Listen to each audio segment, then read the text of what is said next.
Hi, everybody. Welcome to our inaugural podcast that is titled...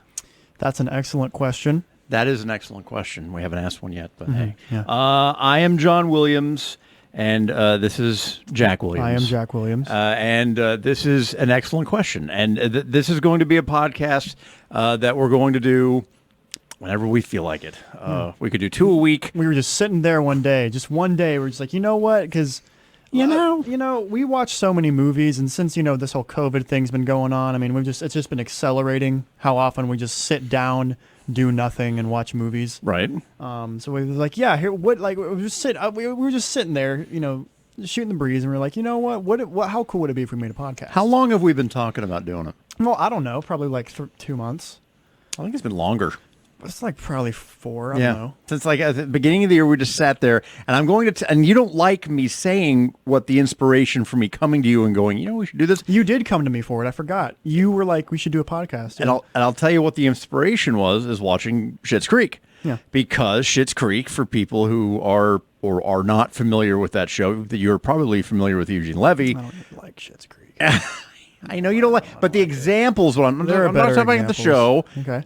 Give me a better example of a son that's the executive producer of a show that stars their father. Okay. Yeah. I'm down for that. That's what I'm saying. So this is a thing that you and I are doing, a father and son combo that I saw Daniel and Eugene Levy doing. I'm like, that is so cool.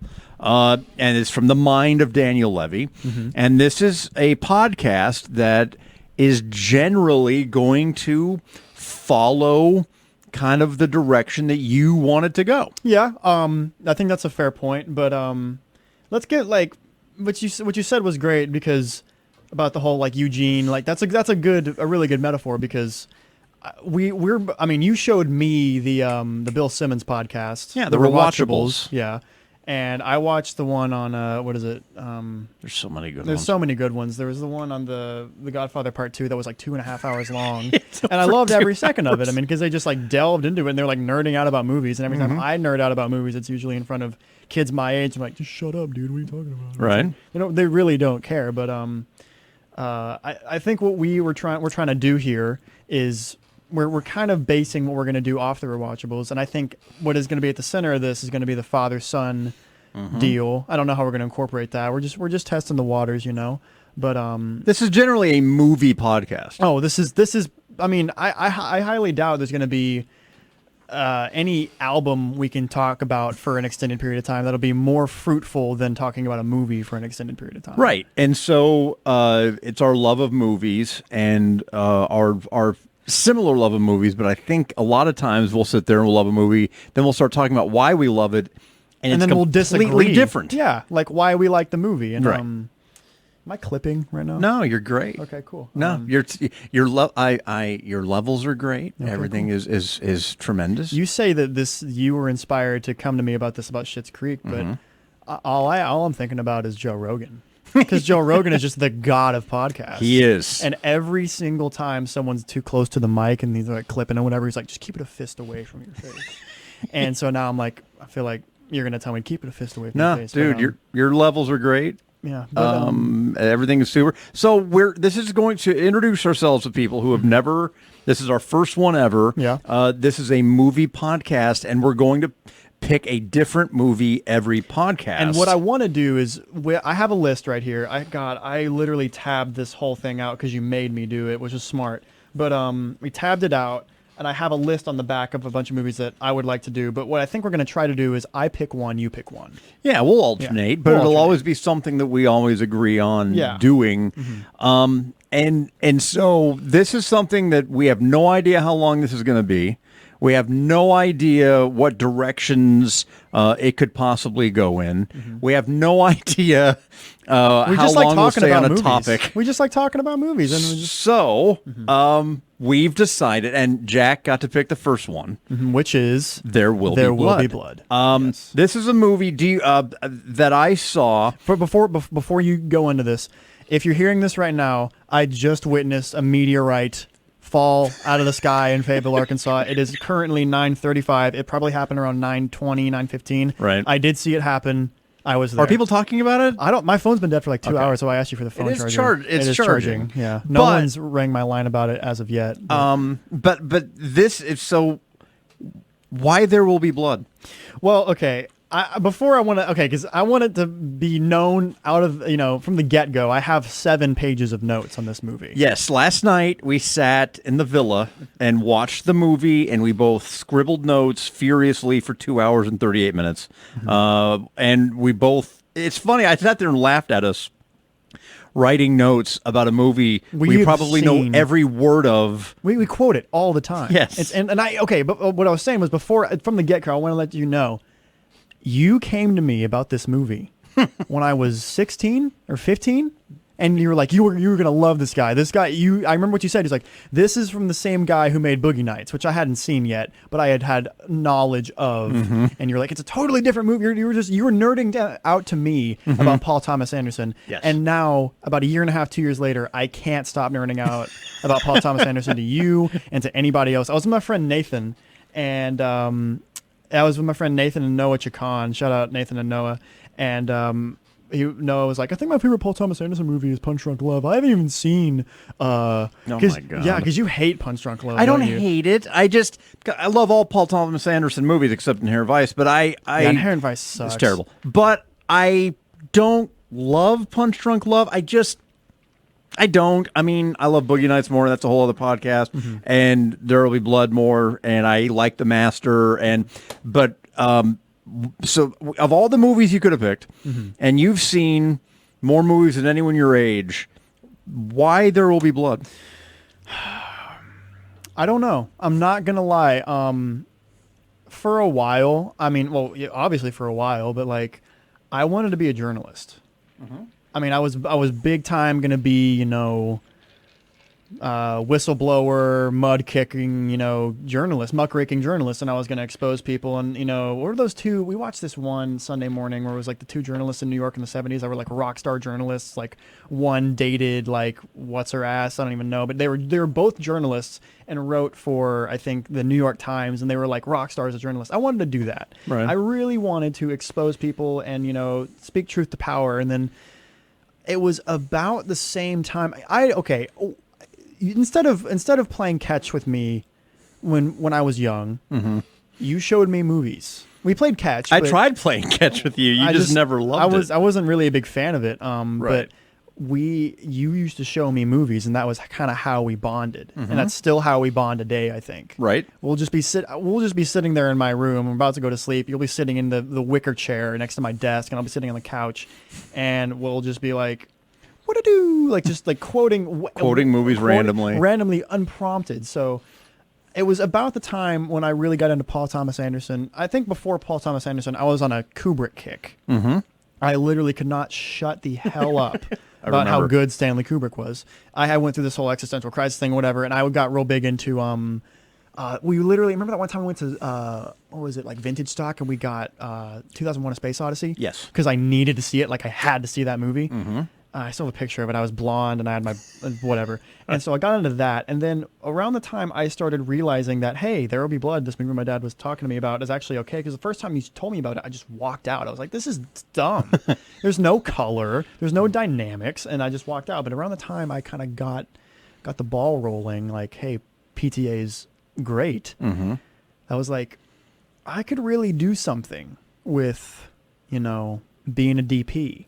I could be a cinematographer. I'd always thought that idea was just stupid and a dream, but I think the past year and a half, 2 years, it's really started to gain traction and something that I could seriously do. So, what you care more about, and what you've kind of segued into, is more of the behind the camera aspect. Oh, absolutely. And you're a complete camera nerd, and you have several cameras. I have right here, if you listen to this. This is a Nikon EM from, I think, 1978. I also have a little point and shoot with me right here. Yeah. This is.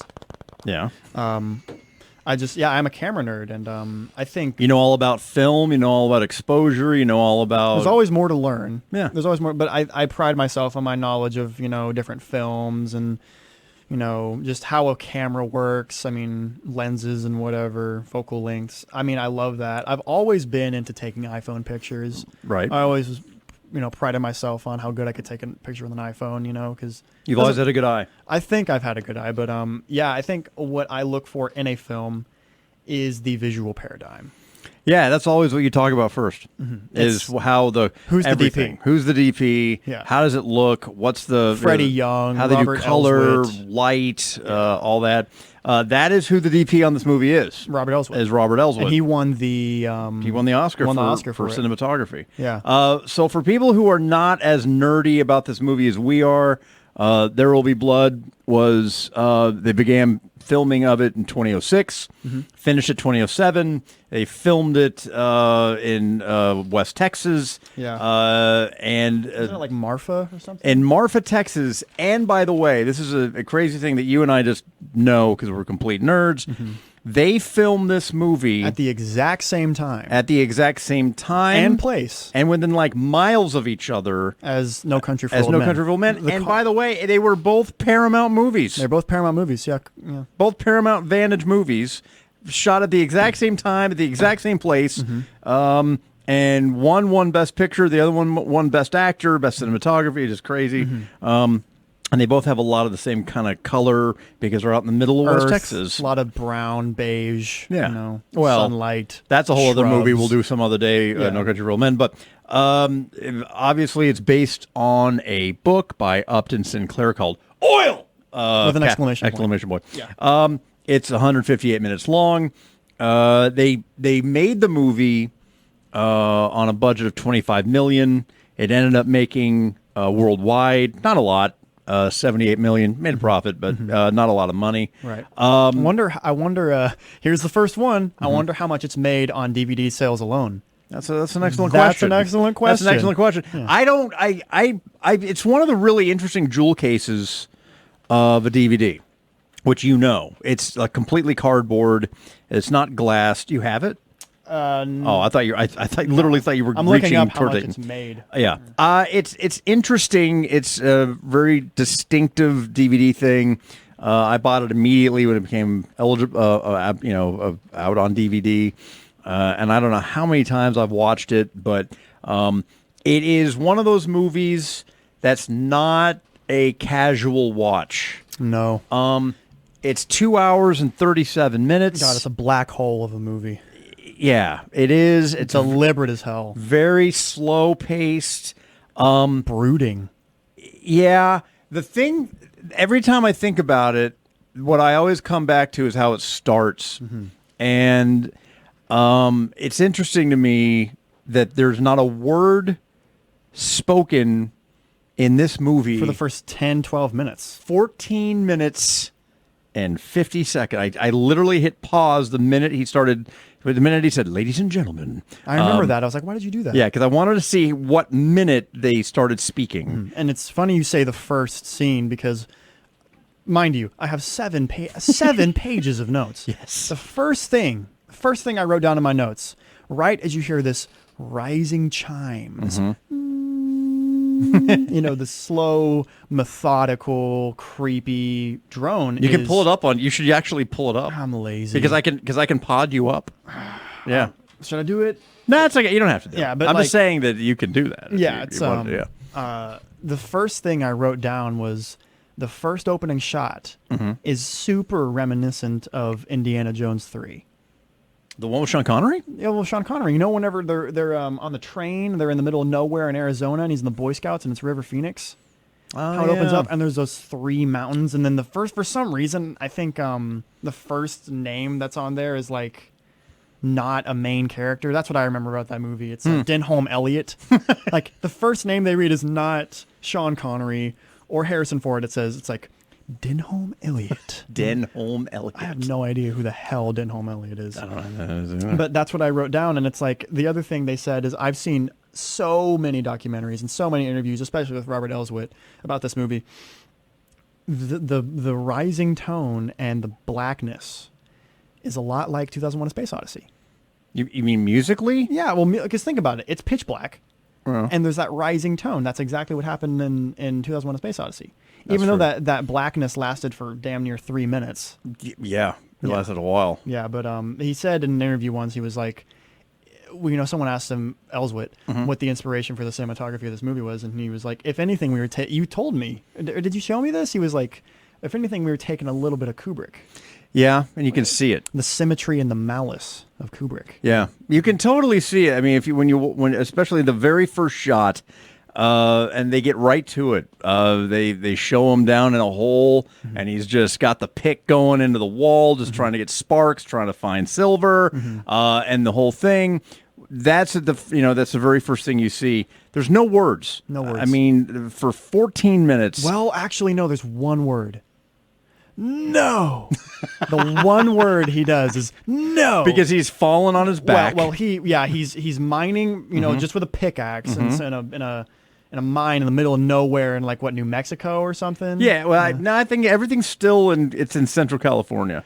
Yeah. And he's just mining for silver, and what he does is every time he gets some ore, he has to spit on it and rub it to make sure it's actually silver. Yeah. And fun fact about that scene, the next thing is that I wrote was Ellsworth made sure that they underexposed tungsten film. Because back whenever it was the heyday of Westerns, what they would do whenever they couldn't actually expose for nighttime because they didn't have high enough ISO film or their apertures couldn't get open enough, they would just manually underexpose. I think it's tungsten film. If someone's listening to this, you're probably going to correct me, but they would literally underexpose tungsten film because when you underexpose tungsten film, the color temperature gets a lot colder, so it looks like night.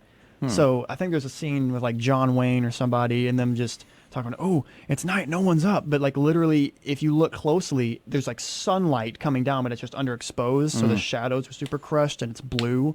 Yeah. So I think he said in the interview that that's what he was going for. So I really appreciate that aspect of it. That's how it starts, and they just get right to it. I mean, they start off where he's mining for silver, and he has an accident, and so he limps the whole movie because he snaps his leg. That's okay. That's another. I'm gonna have to. I'm still in the process of figuring out what I should mention and what I shouldn't, because if I go through every single one of these notes, mention whatever you want. We're not going to finish this thing in time. Whatever you want. The sun will come up before we finish this podcast. But you say whenever he snapped his leg, rumor has it is that he actually fell, Daniel Day-Lewis fell down that well, but it wasn't nearly as long as they made it look. Oh my God. I heard it was only 10 or 11 feet or something, but he actually fell off that ladder. I don't know if that's true, but that's what I heard. And Quentin Tarantino, in one of his little podcast things where he's talking about this movie, it might have been a Paul Thomas Anderson general podcast, he said that was one of the most... I wrote this down somewhere.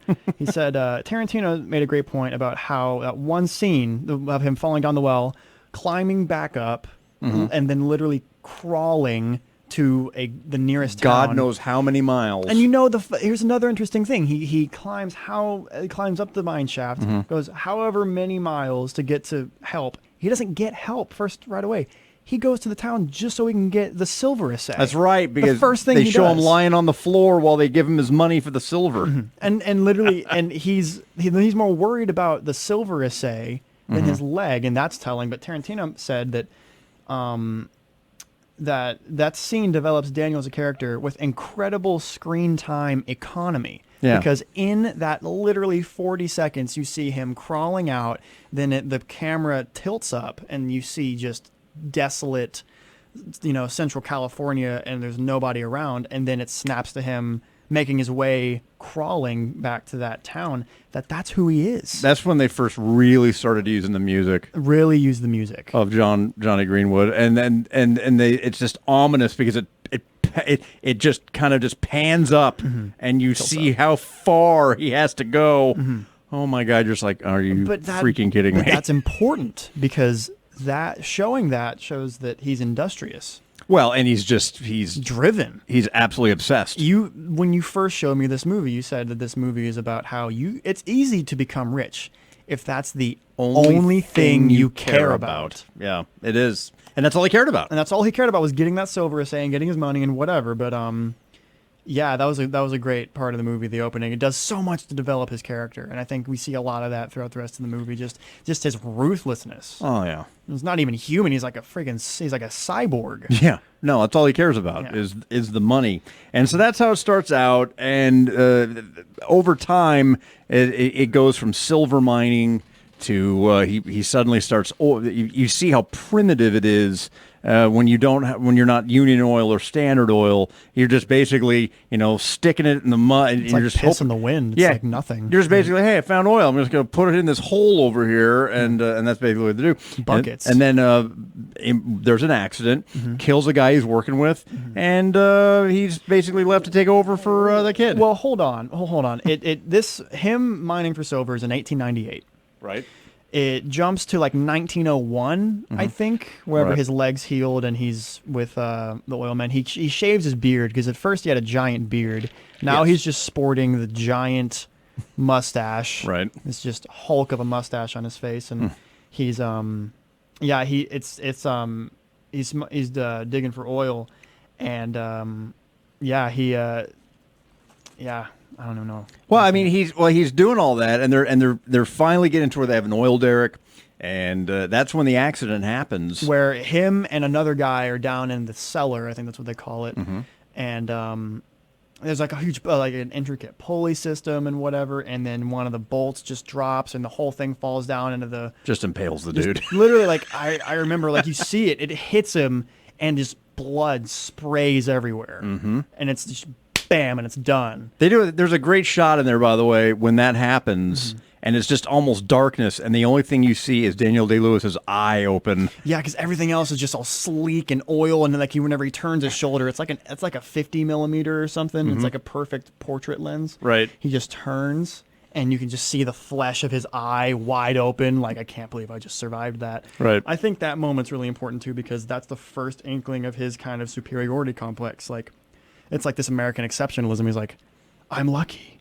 Well, I survived that. It could have been him or the other guy, and it was the other guy. And it was the other guy, and I think maybe he took that to heart, like, I was born to do this. Yeah, that he was destined for great things. Yeah. And so he climbs out of the hole, brings the dude. Now And the dude had a kid. Right, the dude had a kid. And he was caring for the kid, and it's really important that before he died, he goes to this just giant, just pile of oil that's just a hole where they just dump it's a pond of oil. A pond of oil, and he's holding his kid. This movie, a lot of video essays draw parallels to it and like Dracula, because if you really think about it, there's a shot later in the movie where he's talking to Henry, and he smiles, and you can see that he has canines. And everybody has canines, but they're really accentuated when he looks back and laughs at him. I can't get into why it's like Dracula, but there are a lot of parallels between blood and oil, as you see later with the Church of the Third Revelation. Right. But the man who died is holding his kid, and religion is a giant, it's a big player in this movie. Yeah. And he's sitting there, and for some reason, this dude holding this baby in the middle of nowhere decides to dip his fingers in the oil and put it on the baby's forehead. It's like baptism by oil. That's true. I think that was really important, replacing religion itself with capitalism and greed and oil and money and whatever. Those two, surrogating those two things together, I think is a really big part. But the guy dies, and then Daniel has to take over the kid. Right. And he has to, I don't know if it's because nobody else would. That's an interesting the way you put that. You didn't say he adopted him. You didn't say he started raising him. You said he took him over. He took the kid over. It's almost like it wasn't even a person. It was he just co-opted him. He just co-opted him. He was like, well, I guess this is my asset. It wasn't even a human. And you can see that later in the movie with how he uses him to get his oil. But it's really important here because this is the first time, or your first encounter with, the first time HW, which is the child, he names the child HW, and Daniel are together. Did we ever find out what HW stands for? I think it's Howard Wallace. Okay. I had no idea. I don't know if I could have just made that up. I don't. But I remember. I think I heard somebody say it was Howard Wallace. Yeah. But the first time they're together, it's with alcohol. That's true. The first time. That's right. It's with alcohol. Yeah. Now, and that's a motif throughout the movie with how he deals with things. Daniel being he, and With both his kid and himself. and so the kid's crying because I don't, babies cry. I don't know if the baby knew that its dad had died, but it's literally just sitting there, just crying like a baby, and he's sitting there looking at it, just doused in oil, and he's like, and he just pours alcohol into the baby's like sippy thing. Yeah, his little bottle. Mm-hmm. Yeah. And that shot goes directly into another shot of them on a train. Mm-hmm. Now, in the interview I watched or actually listened to with Ellsworth, they the look of this movie was achieved through I think Kodak's 5222 film, which is now adapted into I think Cinestill 800T film that you can buy for your camera, like your film camera. Any of you that still do that, I love it. But The Lighthouse was also filmed on that film stock, I think. Oh, then now that explains a lot. But they ran it through like a turquoise filter through it, so it would give the look of like orthochromatic film, I think. But I think that's the film stock they used, and they also used really, like on occasion, really, really, really old, just little handheld camera lenses on this giant like Zeiss or a or like a Panasonic camera, these giant movie cameras. What struck me, what I was amazed by just constantly is this movie might as well have been a black and white movie. I know, yeah. There's no color anywhere in the movie. The only color I really remember Is in the the movie red. is the fire. The fire is so orange, but everything else is just it's that dirt, and it's brown, like maybe little flecks of green. Yeah, I remember that one. There's only one scene in this movie where they make extensive use of bokeh. Yeah, that's where they use kind of green and the growth where he's talking to Henry. But they use the scene whenever it's HW and Daniel on the train has two really cool aspects. It's using like I'm not kidding you. I think it was like an 80 or 70 or 80-year-old lens, like an old lens, because you can see in the color on the right side of the screen. If you're sitting here listening to this and you can watch the movie on the right side of the screen, there's almost like a little color shift going on in the corner, like in like old 20s movies. That could either be because of how shitty the film was, or because of the lens. Now, in that case, it was because of the lens. And that, plus the fact that HW, when he's just sitting there with him in his lap, starts to grab at his scruff or his chin, that was unprompted. The baby that was spontaneous? Just started doing that. And thank God they were just rolling with that lens and, whatever. And happened to get it. And they just happened to get it. Now, I think at that point, there's no words spoken. There still hasn't been a word spoken. There hasn't been in a word this movie. spoken except for no, because he literally falls down the well when he's actually trying to blow it up, and you said to me at a great point later in the movie, how can he ever trust a ladder like that ever? Yeah, and there's ladders all over the movie. I know, and he doesn't even hesitate the rest of the movie, just climbing up ladders. But he falls down, breaks his leg. He's like, no. But up to that point, only no is spoken, and then it's 1911, and he's talking to, I don't know if this is this is at Signal Hill, which is inland California, and is this like a town hall? Is this someone's house? Basically he's given his little speech of ladies and gentlemen, and I'm an oil man, and that whole thing. He's basically going to them, trying to get them to give him the rights to drill on the land for oil. Yeah, and that's back then how they did it. That's how he did it, and I believe in plain speaking. Yeah, and that's when you first hear him talk, and his cadence. Yes, his cadence is a giant part of his character. Daniel Day-Lewis's cadence that he chooses to be Daniel Plainview is so unique. Oh, it's really the only thing you can really compare it to is John Huston. Yeah, it's John Huston from Chinatown, who he even has said in interviews that's kind of who he was trying to channel in the movie. One of the things that we talk about what he became and where the movie ended up going. But what I wrote down, one of the things I wrote down is that, he actually was really charismatic. He had to charm these towns into believing that, hey, let me come into your town. Let me be the guy that drills on your land. We're going to get bread for your families. We're going to get schools for your kids. We're going to make you prosperous. He really had to be a salesman Yeah. to make them go, you know what, I trust this guy. I'm going to let in this this guy case, drill it on the doesn't land. happen. Well, in that case, it didn't happen because he was like, he looked ready. You people are clowns, and then walked out, and I But wouldn't. It's really important that you note that even despite his attitudes towards people that are revealed later in the movie when he's talking to Henry, a lot of who he is and what he is how well he can. It's like basically a personal invoice. He has to just sit there and practice saying, being charismatic. And you know that it takes a lot of effort because he doesn't do it. He only does it in that setting. Mm-hmm. He's not charismatic with many other people except for that big Southern Baron. Once he gets off the train, Right. He's like HW. Yeah.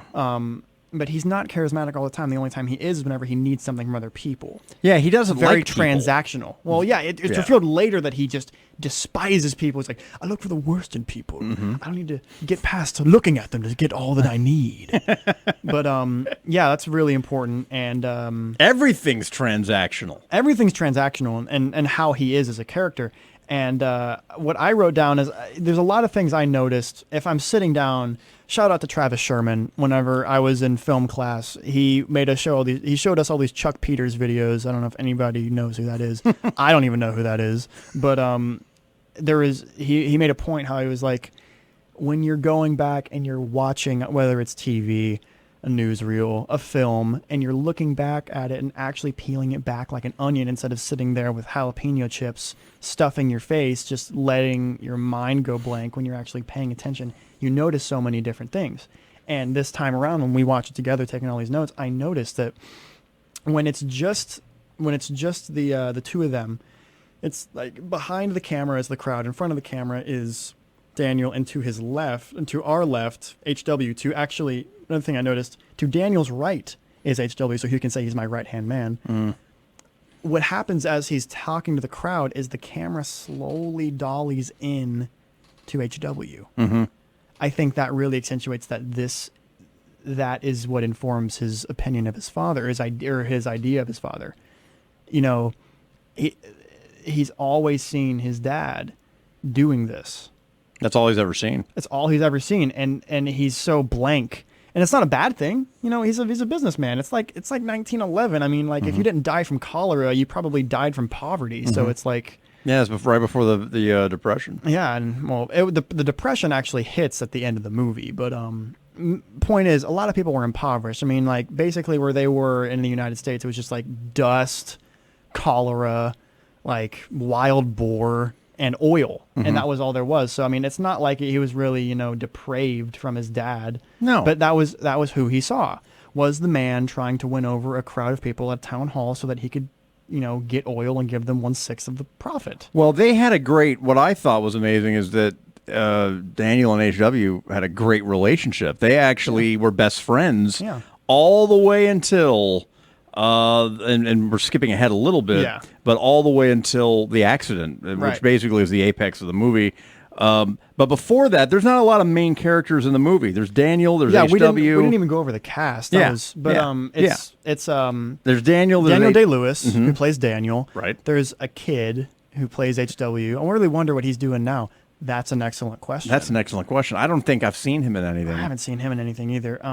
There's Paul Dano, who plays both Eli and Paul Sunday. Right. And there's not really many. There's not a lot of main characters. There's not a lot of main characters. No. And even if the secondary and tertiary characters, they're not played by people you would know. No, it's Daniel Day-Lewis who plays, obviously, Daniel Plainview. He won every award. He won the Oscar, the BAFTA, the Golden Globe, the freaking amazing. Everything. It's one of 3 Oscars he's won. Because he walks up there, after playing a movie of a man who's emulating John Huston, and I'm an oiled man. He gets up there and he's like, "Thank you so much." Yeah, he's not the guy you see on screen. Same as Denzel, he is not that guy. It's crazy. So he plays Daniel Plainview. Paul Dano plays Eli and Paul Sunday, and that's basically it. Those are the main characters. Now, obviously he's got a brother that comes in later into the movie, but it's essentially a movie between Daniel Plainview and Eli Sunday. And well, okay, yeah, you can make a case for that, or you can make a case that it's a triangle between the top being Daniel and either side being HW and Eli Sunday. Who he looks as both as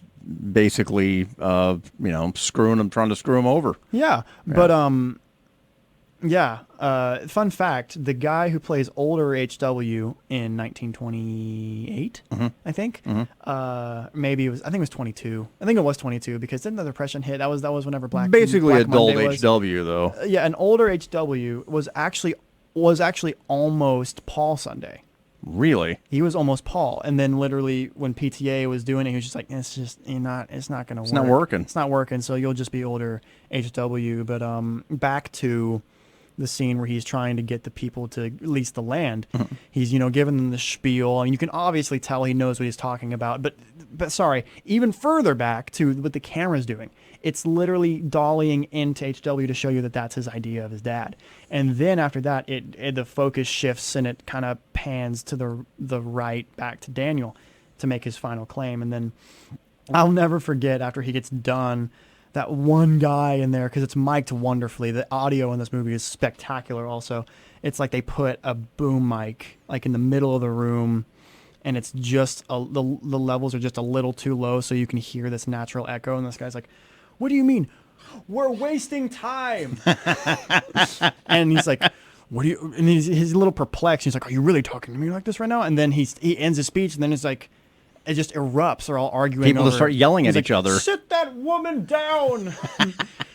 You have no right to be here." I know. It's just it's chaos. Chaos, and he obviously isn't having a second of it. Yeah. And he kind of just looks down at the floor and does this thing with his gums. Then he gets up, and here's one of our favorite lines in this movie. He's walking out, and this one man who I think maybe facilitated this meeting, he's like, "Please, we want you here. We want you here." And he's like, "No, thank you. I would not like the lease." He's like, "Please, please." And then he turns around to him and says, "I wouldn't take this as you gave it to me as a gift. I wouldn't take the lease if you gave it to me as a gift."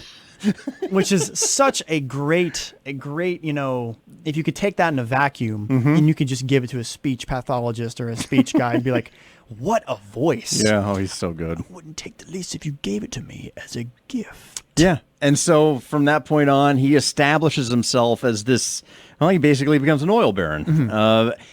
But the movie, and what's interesting and why I'm so curious as to why you love this movie so much. I love it. I saw it in the theater. This is a fun fact. It's an onion. This is a fun fact. This is the last movie your mom and I saw In the theater. together. She did not like it.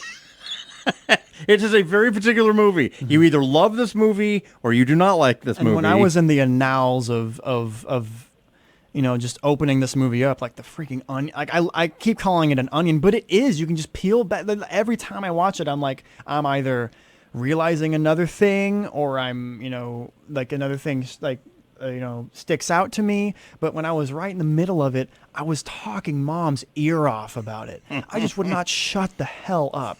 I was just going on and on about how the performances were fantastic and there are all these great shots and how the Kodak handles the red so well. And so she just watched it again one day when I wasn't home. She texted me and she's like, "I think I'm going to try to watch this movie again." 2.5 hours later, she's like, "I don't like this movie." It's not that it's not good. She just doesn't prefer it. I don't like watching this movie and I can't even really tell her that she's wrong. We have different outlooks on how you watch movies, but she's not wrong. No. This is a black hole of a movie. That's dark. It's incredibly dark. It's like what is oil. There's a couple of dynamics that stand out to me, and the first one is the one with Daniel versus Eli. And there's so many different parallels you could basically. What I love about the movie is that the very first scene they share, which is at back at the Sunday Ranch, when they come back and they basically go to Eli's dad and he goes, "Like, I want to buy this ranch. I love it here." Well, it's really important to know that he, when Paul, we're gonna get into this later. I was talking with Judy about this when we first started watching the movie to do these notes. I have 7 pages. Yeah, you do. Notes. We started watching this movie for the notes. I turned over to Judy and I was like, I just realized, even though the father is named Abel, there is an incredibly, very palpable connection between Paul and Eli. Because, fun fact, they don't share any screen time. There's no screen time with both of them in the same scene. Paul just kind of F's off after he goes to Daniel to get his money to tell them about The Sunday Ranch. the Sunday Ranch, because he walks in and he's like, I know where there's oil, give me money. That's basically all he does. In that scene, there's a fantastic long shot, and it's really cool to note that somebody did the data on this. All of Paul Thomas Anderson movies, the average shot, it's like the opposite of a, who directed Trainspotting? Danny Boyle? Danny Boyle. It's like the opposite of a Danny Boyle movie, because Danny Boyle movies, it's like a cut every second. Cut. But in Paul Thomas Anderson movies, the average Length of a scene shot is 11 seconds. That's the average. That's a long hold. I know, and this one lasts, I think, almost a minute. It's really blue in there. They go back to the underexposing tungsten film. I think it's tungsten film. And there's superb lighting on Fletcher Hamilton, who's played by this Irish actor. Syrian Hines, who's also in Road to Perdition. And in Munich. And in Munich. I haven't seen Munich in so long. my God. I saw it like once. That's the one with Eric Bana, right? Yeah. And Daniel Craig. Daniel Craig. It's funny. Road to Perdition is also Daniel Craig. There it is. But it's great. I love that part. And when Paul does that, it also reveals again how industrious or how merciless Daniel is, because he's being precarious. Notice how thick the air gets whenever he sits down and he says, "What church do you belong to?" And then Daniel takes like literally 10 seconds and he's looking at him and he's like, in his head, he's like, if I mess this up, I could just lose all this oil. This kid may not tell me where his ranch is. Because what if he was like, "Oh, I'm a Presbyterian," and he's like, "Oh yeah, well, I'm a Baptist. Well, so I'm a screw Baptist, you. so go. You suck." But he said a very lawyerly thing, which was like, "I belong to all faiths. I like everything. I like everything. I love God." You can't hate that answer. You can't hate that answer. But like, he just that reveals so much about both of them because it's so transactional. Well, that's what the movie basically becomes. Is there's two basic things. There's Daniel and Eli, and the whole movie. In that very first scene, they were it's Eli, not Paul. You immediately get set up how much they don't like each other, and how pious Eli comes across about everything's about my church and everything's the church and oh God and the church, and he shows not a lot of personality. It's all just kind of a farce. That's what I'm saying. It's all basically set up on everything's about my church. Will the road lead to the church? Can you give my money to my church? Church. And then you don't see any personality out of Eli until fanaticism. Until finally, Daniel goes and walks up to the church he wants to talk to him about the guy that died in the mine. And then you see him put on this ridiculous show, getting rid of that old lady's arthritis.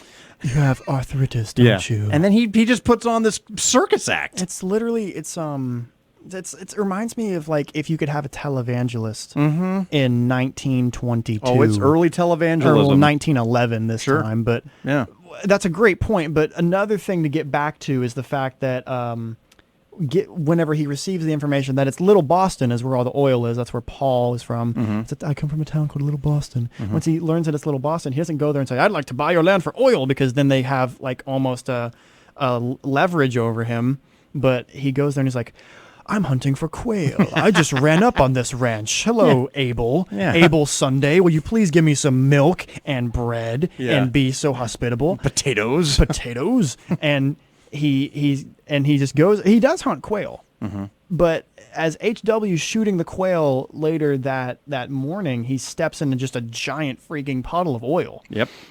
And that's when he knows. That's when he knows, and it's a great example also of how they're bonding through being a scoundrel. Yeah. This is what aids all the intense emotions at the end of the movie where he tells him that he's a bastard from a basket. I think this is why there's so much hatred for him after he says he's leaving, because you are now my competitor.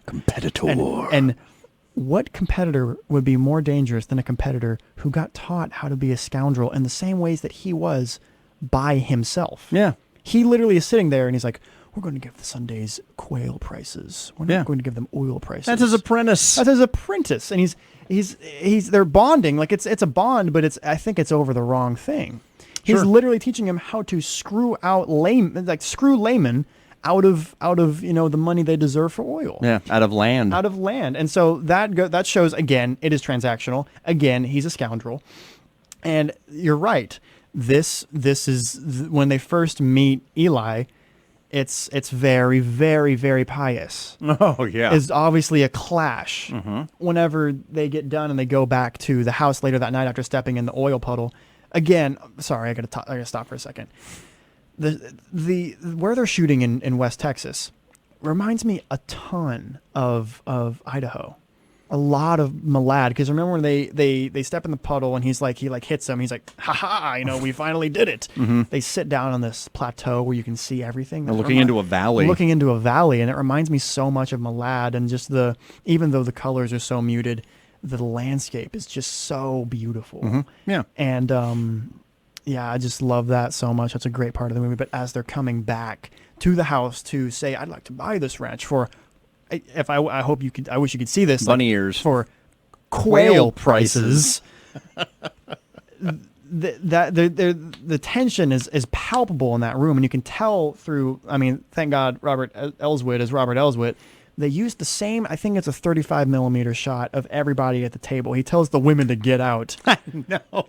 As if take the girls to the other room. As if like ovaries are like the antithesis of business or something. Exactly. And it's just them talking, and he's talking to Abel.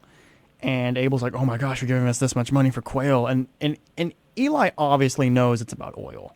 Yeah. He has an inkling, no pun intended, right, of how much oil there is on that land. And you can see that it's all good until he starts being like, oh, it's just quail? Oh, we have oil. I know that you know that we have oil. And it cuts, the air gets so thick you cut it with a knife. Yeah, he basically calls Daniel out. It calls Daniel out. And he's being so what's the word you used? Who, Eli? Charismatic. No. Oh, Daniel. Daniel, yeah. where he's trying to just look at Abel like some sweet old man. He's like, well, I know just let me buy it. He's trying to like, I don't know, like flirt his way into it. But Well, it's like, I think the price he offers at the very beginning is, did they say $5,000-$6,000? 5 or 6? 5 or 6. That's a lot of money. Especially for 1911. That's probably what, like $60,000? I don't think that place had any electricity. I don't think it had running water. Well, hey, it had goats. It had goats. It had goats. And milk. And dirt. And they can't grow bread. They said they can't grow corn or nothing grows. There's like alkali deposits. It's just rock. But the greatest part is how that tension gets transferred into the visual paradigm, because it goes from a 35 millimeter shot, and the only time the camera changes is the second Daniel really starts getting pissed off. He's like, can you shut up? The second he does that, it goes to, I think, either a 50 or like a 70 millimeter, 85 millimeter, a more portrait focused lens, and it's a low angle, and he's looking, and it's all quiet, and he's like, I want $10,000. and he's like, and it's just, they just go back and forth. And Robert Elswit does a superb job of translating that tension into the camera. Yeah. And his first encounter with someone as pious as Eli, I think posits one of the most important questions of the movie. Why does Daniel have such beef with Christianity? Because it is apparent his beef with it. But there's a multitude of reasons why he could be so opposed to it. Is it because he's a charlatan? Is it because he's lying about his Christianity? Or is it because he believes it? Is Daniel so angry at the fact that someone could devote their whole life to Christianity because he thinks it's nonsense? That there's some kind of man in the sky? That's a bunch of bullshit. That's not real. Or is it because Eli is so fake about it? Yeah, I don't know that his beef is with Christianity as much as it is with Eli. I think it's a personality conflict. Okay. I think he thinks Eli, but again, it could be both. Because it changes throughout the movie, because it's not readily apparent that he's a charlatan in the beginning. You only get to know that he's a charlatan, like you said, whenever he cures that woman's arthritis and I will suck it out. Just such a fraud. Such a fraud. But they clearly don't like each other. Eli thinks that Daniel's a sinner, will never accept Christ, and then Daniel looks at Eli as he's just like a snake looking oil at him. salesman. Yeah. and they basically don't like each other. And you said earlier in this that it's basically commerce versus religion, Yes. and that's what it comes down to in this movie.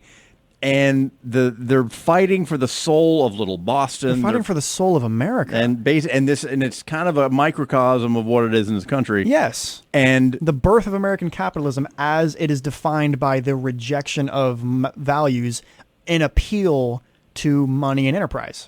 Because what that whole part of the world is, like the shatter zone of cities versus the country, just the dead country, was like he said, Abel beat little Mary Sunday when she wouldn't pray. right. Like, it's God's country. It's all about God. So we've pointed out that Daniel is not a big fan of Christianity. He's not. And he hates Eli. But what does it take for him to walk into that church and get baptized? What does it take? It takes the fact Bandy. that if he does it, he will get something out of it. Back Yes. to what you said, which is the transactional nature of everything Daniel does. The only way he would get into that church is if he got something out of it. It reminds me of the homeowners in Parasite. I don't think I've ever told you this connection, because what Parasite is, it's definitely, this isn't a class movie. And near the end, it kind of fiddles with class and rich and wealth and whatever, but the scale of Daniel's capacity for disgust for people, it's anger, it's hatred, but it's disgust fundamentally, which makes him so transactional Yeah. with people. Because if he's going to get what he wants, he has to immerse himself in talking with people. He has to make himself a people person, Yeah. and it's the disgust. It's the only reason he'll ever dabble in anything as earthly as layman, or anything as earthly as religion to him, is only for his own gain. Well, and not only that, like he has to. What's in it for me? Like you said, like when he walks into that church, he's walking in that church because he's going to get something out of it, and he gets to go all the way through the bandy track to get to the ocean. And then with Eli, at the end of the movie, it doesn't just have to be he wins. He has to completely humiliate him. He said it when he was talking to Henry. It's like, was this in the movie? I don't remember if this was a quote. He's like, it's not enough that I win. All others must fail. Yeah, everybody else has to lose. Yeah. Nobody else can succeed, is what he says. And just because of how much emphasis they put on that mindset, it begs the question: where did it come from? yeah, Because they purposefully just shove his past into the periphery. Paul You don't know Simon- anything about him. PTA does it on purpose. right. You obviously, you don't know much about his past. The only time you get an inkling of an idea about his past is when Henry comes. Now, this is why I'm positing the question so hard. Why does he hate Christianity? Because in him meeting Henry, which we'll get to in a minute, but in meeting Henry, the audience learns that when he was born, it was he was born in the 1870s? He was Yeah. born in 1876. Probably 1870s, yeah. Yeah. And he, Just after the Civil War, ironically. just after the Civil War, his dad was not there. His dad was not the best dad. And they drop hints about this kind of trauma when they're on the beach talking about the house next to some house he was talking about with Henry. He's like, if I saw that house now, it'd probably make me sick. And he points to his father not being there, and his father having multiple children and leaving him. And that's why I wonder about the whole Christianity thing, because it's very easy. Because I think now I'm not a biographer of Joseph Stalin, Right. but I think Joseph Stalin became such a staunch atheist later because of this idea of, if there's a God, how could he let this happen to me? Yeah. I don't know if he hates Christianity, or at least Eli's brand of Christianity, because it's giving people false hope, or of the idea of it on general principle. Because he blames God for the way things went for him as a kid. That's what I mean. Yes, that's why he's so hateful. That's why he's just this cacophony, this shoehorn of hatred and malice and ill intention and hatred for people. Is that why? And like, it's always in the periphery. It's a big part of the movie for me. Is like, why does he hate? Why is he so opposed to Christianity? Because how he is, he could easily take Christianity and use it to his advantage. He's obviously manipulative, i.e., his spiels about how well someone could, profit from his oil expeditions. I'll give you 1/6. He's a salesman. Yeah. The real question is, why doesn't he join Eli and make a bigger congregation with oil?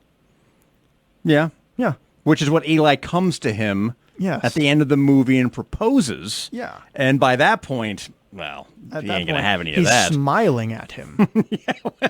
Yeah. Because he realizes he has all the leverage because he realizes how desperate Eli is. Mm-hmm. Eli is not doing well financially. He doesn't realize that tract that he only got permission to put the pipeline on. Now he could sell him, and he's like, I don't need the oil. Mm-hmm. I already got it. Mm-hmm. And he doesn't, because he realizes Eli doesn't know how all that works. Mm-hmm. He doesn't know how geology works or how oil and the faults and he didn't get it. Mm-hmm. And so by that time, he's already had the falling out with HW. Mm-hmm. He's by himself in this 50,000 square foot mansion. Fun fact: we're gonna try to keep this in like as the movie goes. It's gonna be like in chronological order, but the mansion he finds himself in at the end of that movie was once owned by an oil baron. Can't remember the name right now. In real life? Yeah, you should look it up. Whoever's listening, look it like up. J. Paul Getty or something. It was like J. Paul Getty or something. It was built and lived in by an actual oil baron, and that is the same mansion as the one in The Big Lebowski. Is it really? It is. Look at the floor. It's the same one. It's in California. The one where there's the pool and the girl's like, I'll suck it out for $1,000. Yeah. And then I gotta go to an ATM, man. And then Brant's like, oh boy, what a joker. But yeah, that's the same mansion as the one from The Big Lebowski. Golly. But yeah, back Great to use. Where were we?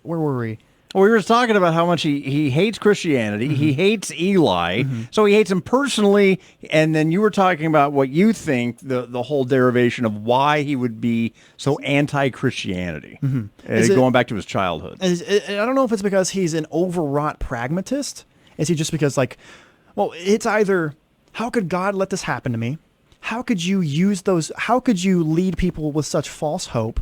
Or is it, that's ridiculous. There's no man in the sky. Yeah, he probably believes all three. He probably believes all three. So it's a great cocktail of hatred. But in the story, we were at God.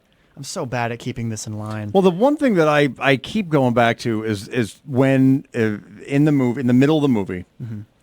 when they hit the gusher, mm-hmm. and HW's on the platform, he gets blown off, he hits his head, he loses his hearing. Well, before that, where were we before that when we were talking about chronologically?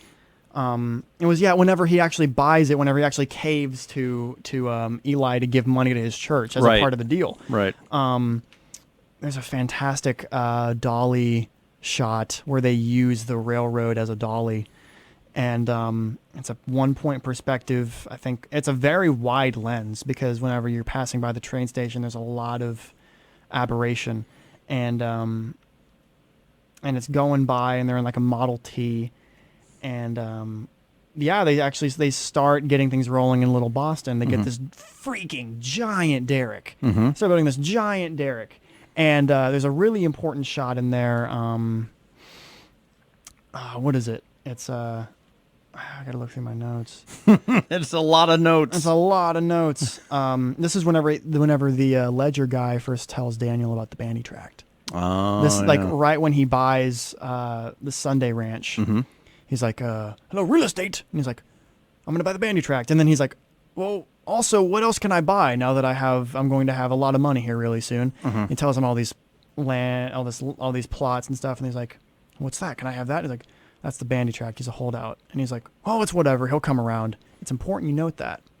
that he finds the bandy tract through the real estate guy, and the real estate guy says he's probably not going to want to talk to you. Like, I think, is it 20 minutes later? He's like, yeah, Bandy wants to talk to you if you're going to buy this land. He's like, whatever. He'll come around. He'll come around, whatever. It's important you know that it's early in the movie that this happens.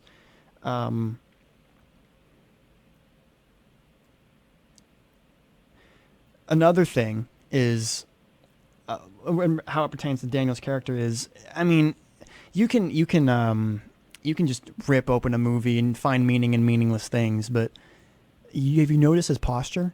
Daniel's posture? It's stooping. Well, he kind of leans forward. He leans forward as he's doing things. It's almost like he's stooping. Yeah. Like it's like everybody's a child. It's like, the times I think about it are when he's yelling at the guy from Union Oil who's sitting and he's standing. So he's leaning into him there. And he does talk to HW that way the whole time because he's got a height advantage over him. And then when he's talking to Eli after he exercises the arthritis out of that woman, he's leaning forward. He's like, and spew gold all over the place.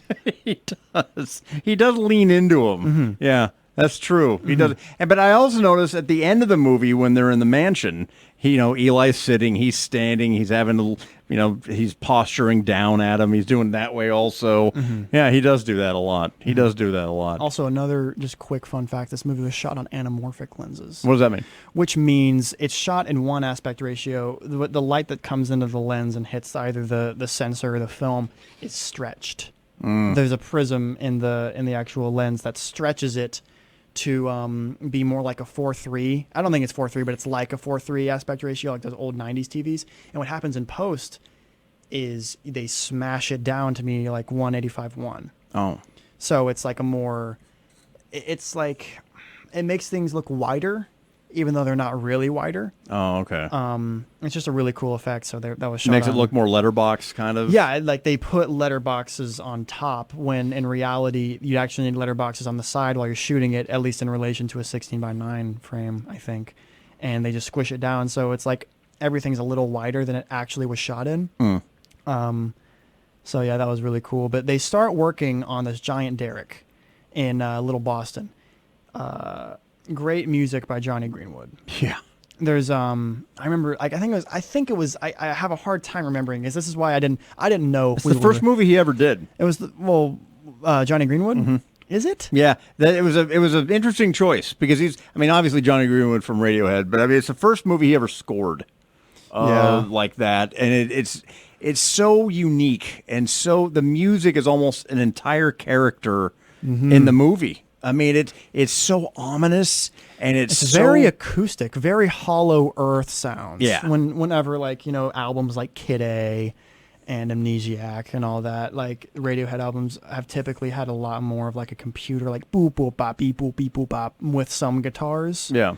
Like OK Computer, but this one's really earthy, really pastoral in its sound, even though it gets some really weird tonal landscapes with crazy strings, like and atonal strings and arrhythmic beats. Like it literally sounds like they're getting two rocks together, like pop pop pop pop. Yeah, like that, like the whole time that thing's going with the gusher. Yeah, the gusher. That stuff goes. I feel like that music's going for like 6 minutes straight. And after he buys the, this is. I didn't know how we were going to do this. This is our first podcast. We're still trying to figure stuff out. I don't know if we wanted to bring in a TV and have it right there and talk about it as we watched it, or if we were just going to take notes and talk to it through them. But I took 7 pages of notes, so I already have to have a filter on what I'm actually talking about. But when he first buys, I think it's when he first buys the Sunday Ranch. That's when the strings go. Dun dun dun dun dun dun dun dun dun dun dun dun. That's true, and that's a great song. But it's also playing when he meets up with this Southern oil baron. That it's like Wells or something. He climbs right off the train, sees them, and realizes, well, they beat me to it. They beat me to it, and it's really funny because he's like, it's funny seeing you here, and he's like, funny, isn't it? Funny, isn't it? And God, what was I gonna say? It's very transactional, and he's being a scoundrel, and he's showing his son how to be a scoundrel because this is obviously West. This is Western California. It's toward the coast. It's towards the coast, and he looks at this man who gets off this train with his bum bum bum bum bum bum bum bum, and he looks at him and says, "If you're going to make a play, look east." And that may or may not have been bullshit. I'm inclined to believe it was bullshit. I think it's probably true. I mean, I think he was telling him, look, I don't have any interest in this land out over this way. Okay, why don't you go over that way? Because if you're looking where this town is, I already bought everything here. Yeah, it's either that or he's literally telling him to like F off. Probably both. Probably, well, I mean, it has to be one or the other, but I don't know. I just think he's telling him to go buy land that he has no interest in. Well, He's already surveyed it. He already knows what oil's underneath there. What I could do is I get my phone, and because I think that train station is at Signal Hill, and if I look at Little Boston, which I don't even know if it's real. Little Boston could be fake. It's probably a fictitious town. It's probably based on something. Yeah, but everything's based on the book, which they, By the way, Paul Thomas Anderson directed the movie and adapted the screenplay from the book. From Oil. Yeah, from the book Oil. He did all that. So he got the screenplay, directed the movie, and he did all that. And what's amazing to me about it, from everything we're talking about, and what we said earlier in the thing, there's like only 4 or 5 characters of any note. Of any note. I mean, obviously Daniel. He's got HW, Eli, Paul, Slash, and then Henry. And that's basically it. Well, there's Syrian Hines. Yeah, but he's Fletcher Hamilton. He's like a third arm. I mean, he only has like 3 or 4 lines. Oh no, he's got like he's got 6, an important 7. line. He's got a very important line. One important line that I think that he has in the movie, and what I was getting back to about the gusher is, so the gusher hits, it deafens HW, and where is Daniel's priority? It's on the oil.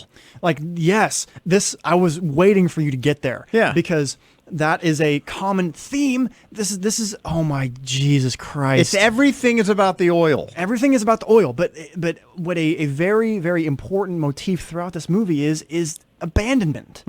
Remember, okay, when the guy goes and dies in the beginning of the movie, before any words are ever spoken, when he dies next to Daniel in the well, when all that shit falls on him, you know what he does before he goes into there? He sets down his crying baby. Do you remember that? I do. Whenever, like, for some reason the music's building, it's before he's died, like the baby's crying, and he's just like, just cry, you bitch, whatever. And he goes and does it. He abandons the kid. He dies. Daniel takes HW. I don't even know if his name was HW then. Who knows? It was Baby. It was Baby, yeah. God, can you imagine that if like cowboys like had kids and like they didn't get around to naming them until they had to think of a name? Like the second it's able to talk, like, here, take Bertrand. I don't know. But so he takes him, and you're right. Once the giant derrick actually hits oil, it's like in the beginning of the scene, they're just wading through the skeleton of the derrick. It's a calm day. It's boring. Some dude's holding the line. Whenever it's sleepy, Daniel's in the shadow shack. No, before we get to the gusher, it's important to know that they had to bless it. Oh, yeah. They had to bless the derrick. Yeah. He's sitting there talking with one of the workers, him being Daniel. And here's another great thing that I think Elswit does. Well, Elswit and Anderson have worked on every single movie he's done except for Phantom Thread and The Master. The Master was done with like Mihir Mahai Jr. It was a Romanian name. Fantastic cinematographer, fantastic DP. But every single movie they've done together, the DP was Robert Elswit, who also did was also DP for Nightcrawler. Oh, I didn't know. That makes sense. Nightcrawler was the first movie he ever did on digital. Oh, wow. All his movies, his claim to fame was his use of film. But the thing that Robert Elswit, they do historically, it's really prevalent in Magnolia, I think. No, actually, it's very, very prevalent in Punch Drunk Love 2002 with Adam Sandler. They love chromatic aberration, which is something in the lens with the coating and the number of elements where if they get near a blowout, near something that's way overexposed, it's like a lens flare. I don't. They might be the same thing. Chromatic aberration might be just some snobby film school word for lens flare, but lens flares and chromatic aberration are all over Punch Drunk Love. And whenever they're in the shadow shack and they have to expose for their faces in light of the day behind them, all the windows are just blown out. They're just like white. Like you can't see anything. Yeah. They're not like shooting on Arri Alexas. Arri Alexas could probably expose for both of those things, but they blow out the outside and it's just them in the shadow shack. And he interrupts Daniel talking to one of the workers, like, hey, can I talk to you for a second? Anyway, I don't care if you answer, but what you're going to do is we're going to bless the well. Here's what we're going to do. He's telling him this. Eli is telling Daniel that you could have a speech in front of everybody in Little Boston and say, son of these hills, Proud son of proud these hills. son of these hills, Yeah. blah, blah, blah, blah, blah, Jesus Christ, blah, blah, blah, third revelation, blah, blah, blah. And then Daniel's like, fine, what time should we do it? And he's like, 4. It's like, well, screw it. I guess we'll do it at 4. We'll do it Get at out 4. of my office. 4 it is. 4 it is. Leave. Yeah. And when it actually comes around, they get to the derrick, and Daniel pulls up Mary Sunday, who is the little sister, Right. who is friends / future wife of HW. And he's like, all right, fine. I know this you don't build a village with one person. You need everybody to help, and we're a community, and la la la la la la. And Mary Sunday, fine. Proud daughter of these proud hills. daughter of these hills. Oh my God. And you can see it in his eyes, in Eli's eyes. His face doesn't change, but you can see it just be like his eyes just, I want to kill this guy. I want to kill this guy. And he's like, blah, blah, blah, blah, blah. Jesus Christ, this well is good now. And he looks directly at him with perfect comedic timing. He's like, blah, blah, blah. Jesus Christ looks at him. Amen. Amen. Amen. and he tells HW to go start up the derrick. He gets the privilege of starting up the derrick, and there's the music, the dun dun dun dun dun dun dun dun dun, and these like fiddles, and they start it up. Then comes the blowout. Is the blowout first? Or does he lose the man down the well?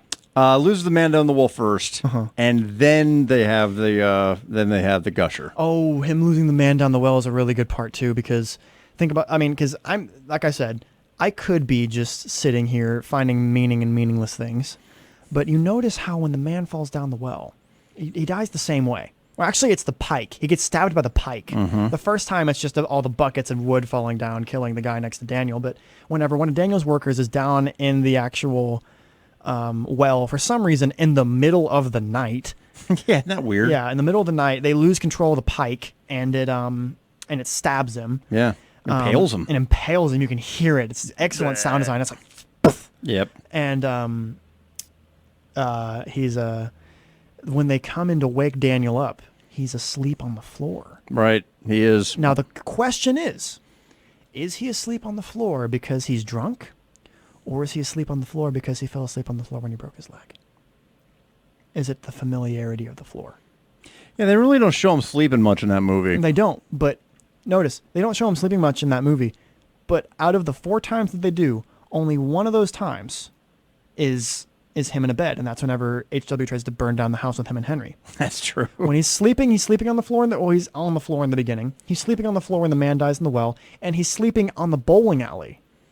Yeah, he is. Because he's passed out there. He's got his food in front of him. He's got his food in front of him, and he's literally just passed out in the bowling alley. So 3 out of the 4 times he's shown sleeping, he's sleeping on the floor. That's weird. I could be finding meaning in meaningless things, but something's in my gut is telling me that that's probably indicatory of his character. Yeah. Of who he is. Right. I mean, he got used to sleeping on the floor because he had to put a leg in a stent when he got the essay for the silver. Now, they get him up, and they're like, Daniel's like, what? And he gets up and Mr. Daniel? Master Daniel. and they go, and he gives this big speech. He's wearing a cardigan. Right. And he's like, if anyone goes down into the well, you tell someone. Yes. Yes. Yes.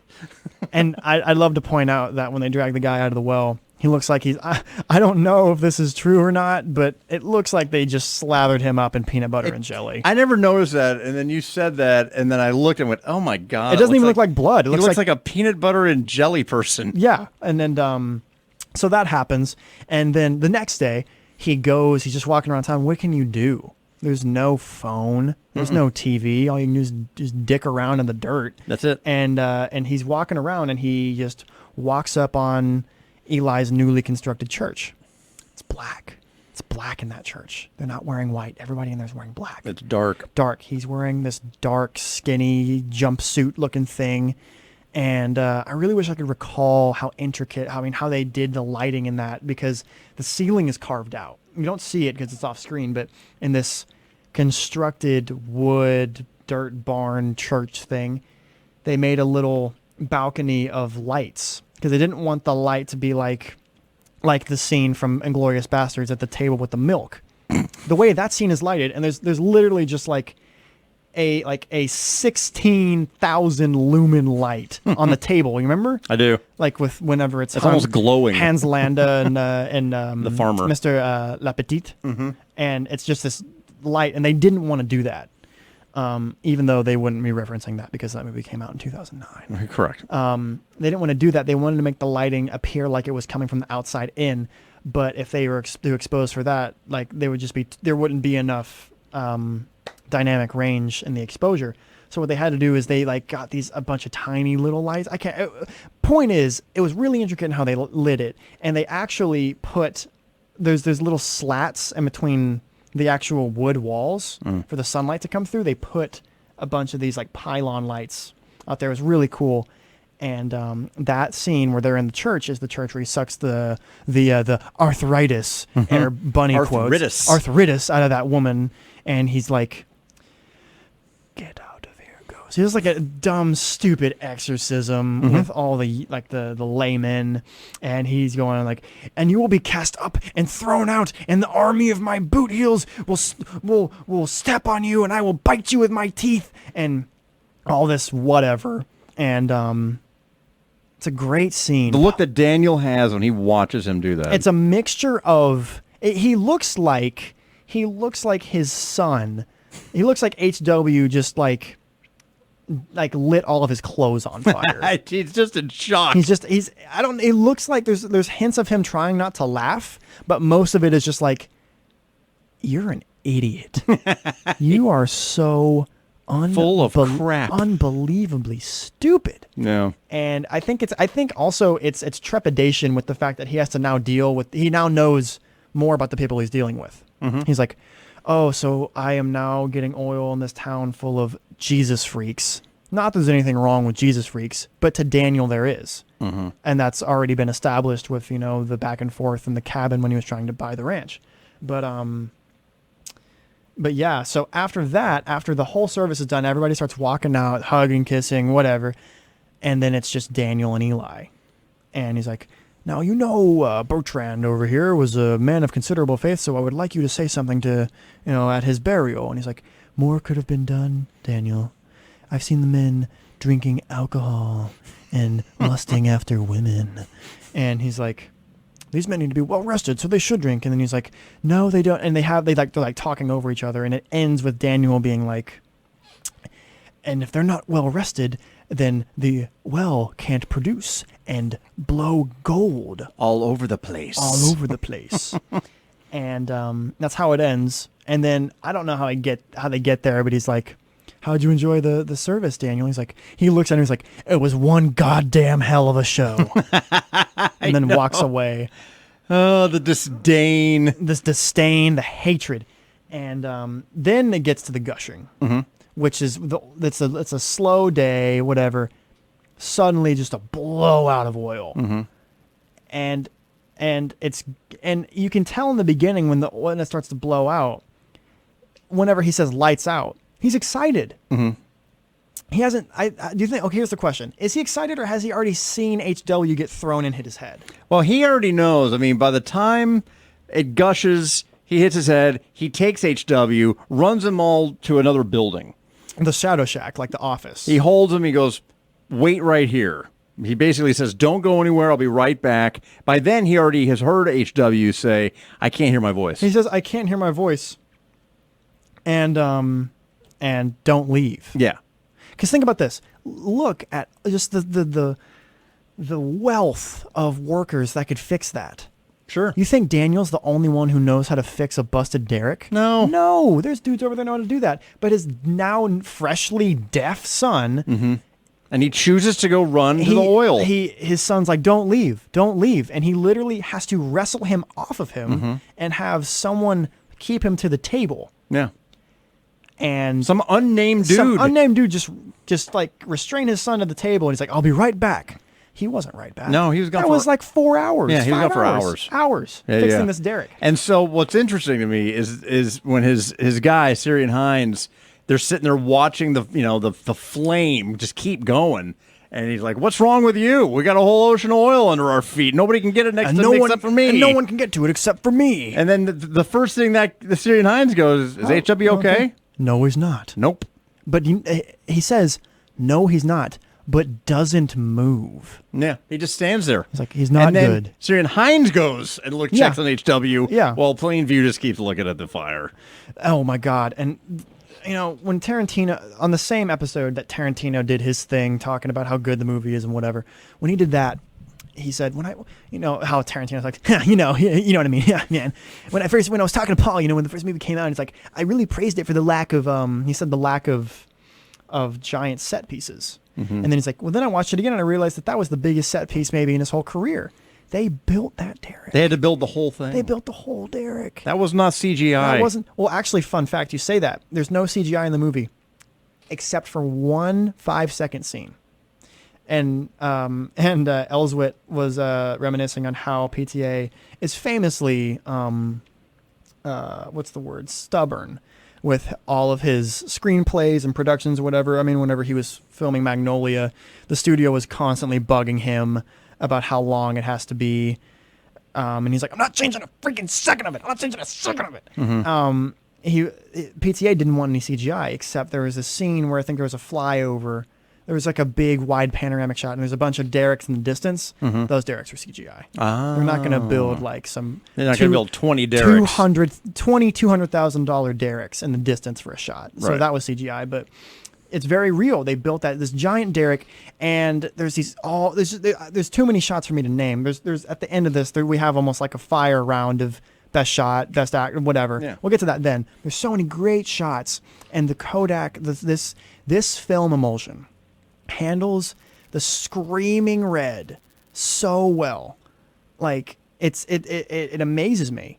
And there's all these shots of it going up in flames, and there's this great Johnny Greenwood track where it's like the click clack, the and then all of a sudden there's a cello over it, and then all of a sudden there's like more metal pieces. It's just a great song for the moment in the movie. And the scene is there's a great shot of Eli watching from a distance and the fire flickering on his face. And he's so blank-faced. He's so blank-faced. He's just watching it happen. And there's also a great scene or a great shot. One of my favorite shots in the movie, perhaps my favorite. I'm going to have to mull over it at the end, but the shot with Syrian Hines. It's a medium shot. It's Syrian Hines.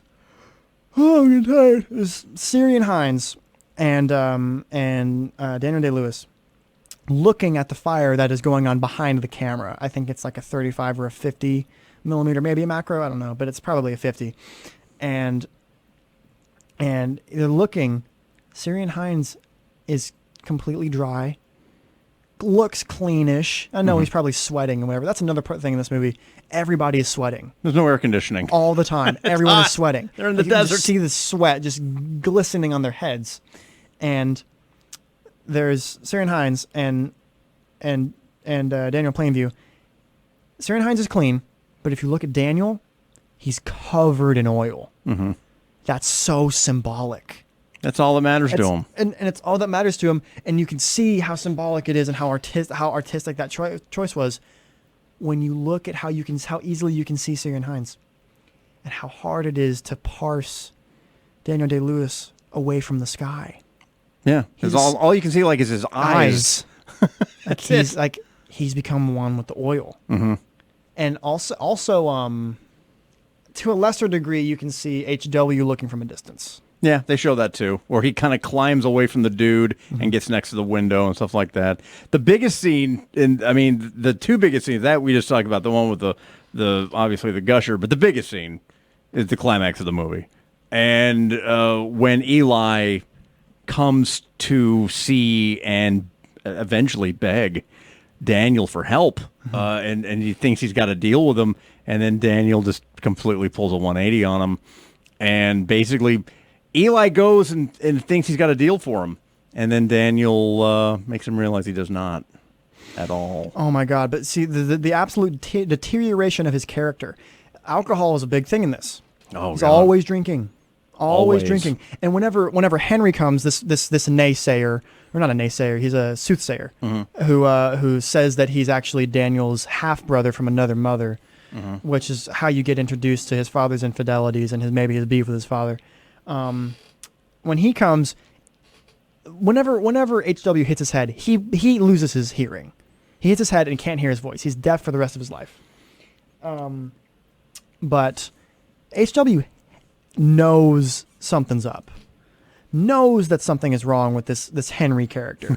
He knows immediately. But you see, it does so much for his character, Daniel's character, that he wants to know more about his family.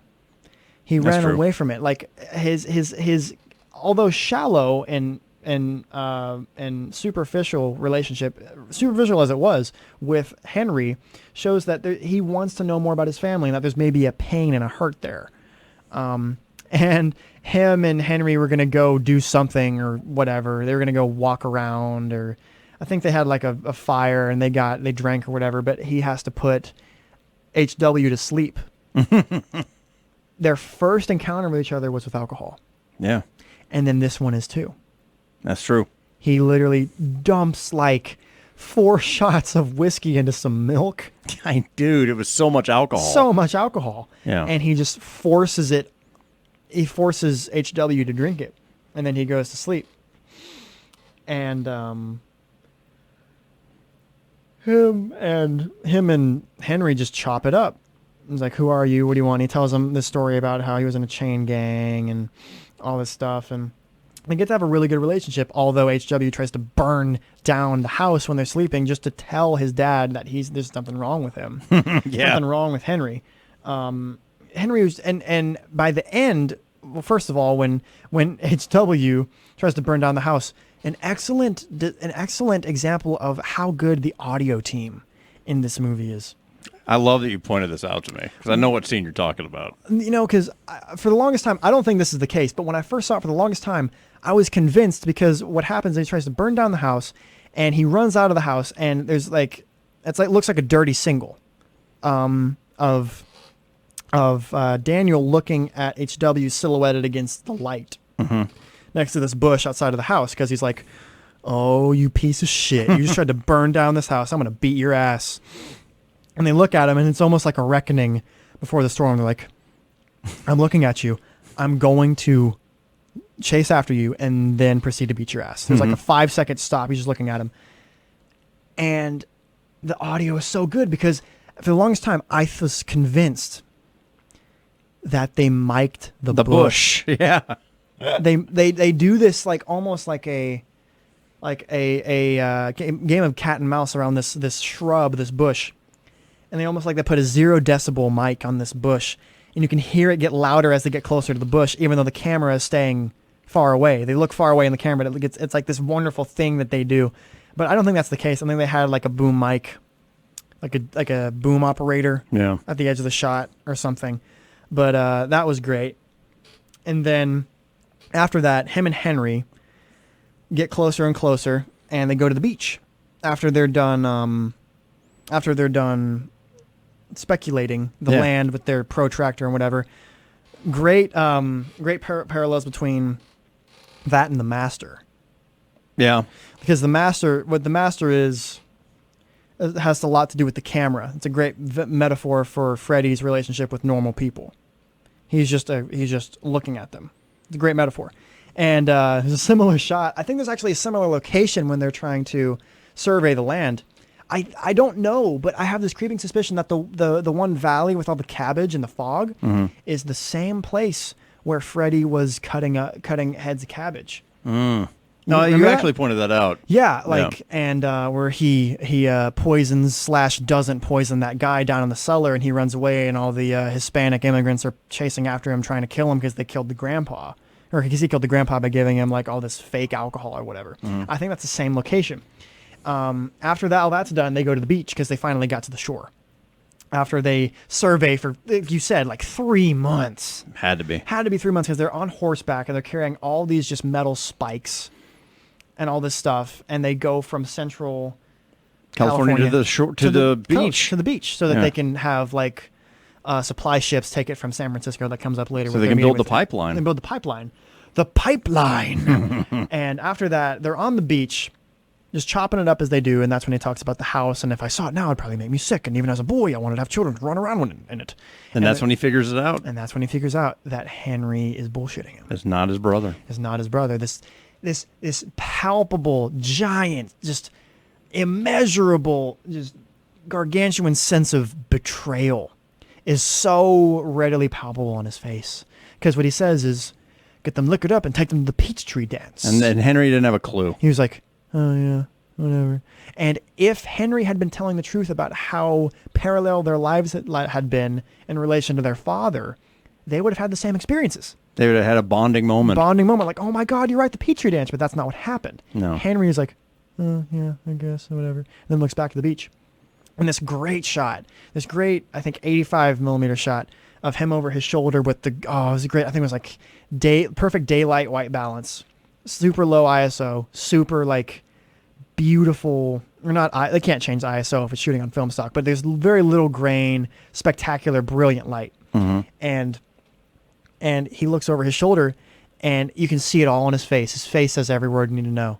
It just slowly moves from, yeah, okay, it's fine if he doesn't know that, to, wait, he's my brother. He's supposed to say something different. And then it's like, he didn't. And then he's like, you lied to me. Mm-hmm. All over the span of 10 seconds. And it's all said through Daniel's face. Oh my God. Maybe one of the best shots in the movie. Immediately after that is whenever Daniel gets up to get in the water. And Henry is in the shadow. And Daniel's not. There's a great disconnect. There's a great dissonance. Daniel's duality. in the sunlight. Daniel's in the sunlight. shadow. And he's in the shadow, even though they're right next to each other. Great shot. I love that shot. And then that basically transitions into their excursion onto the bandy tract, where he takes him out to the bandy tract. Well, here's the question I was going to ask you. Like, at what point, like, he figured out on the beach that Henry was lying to him, but there's another scene where they show him kind of going and going to, like, a saloon. Oh, yeah, it's like, get him some and money. Henry's getting drunk and hanging out with chicks and whatever. At what point do you think Daniel knew he was going to kill him? If I'm being honest, I think the second he got in that water and was looking back at him as the wave came up, and then the wave overtook the camera, and then it directly was the direct, cold cut to the saloon.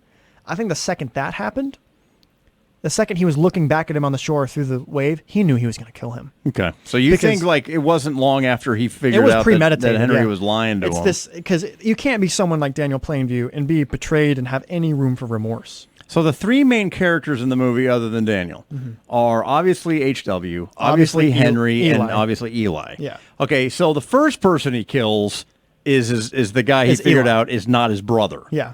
He kills Henry right there on the bandy tract, and then Bandy stumbles on him, uses the fact that he saw it, and basically blackmails him into doing it. Uh-huh. That's the first one. So then the second person he kills, metaphorically, or at least kills H.W. Kills his relationship with H.W. He completely, like, when they have their argument, there is no coming back from the things he says to H.W. Well, before we get there, when he kills him on the bandy tract, there's a superb shot.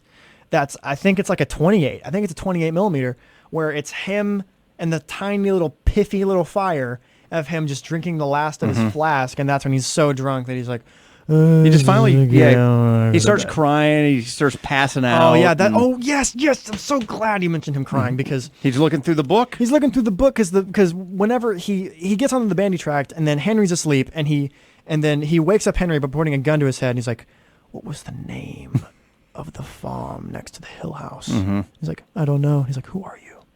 And then he tells Daniel. He tells him everything. He tells Daniel that he actually met a guy who said that he was actually Daniel's brother in King City, and that he took his story after he died of tuberculosis.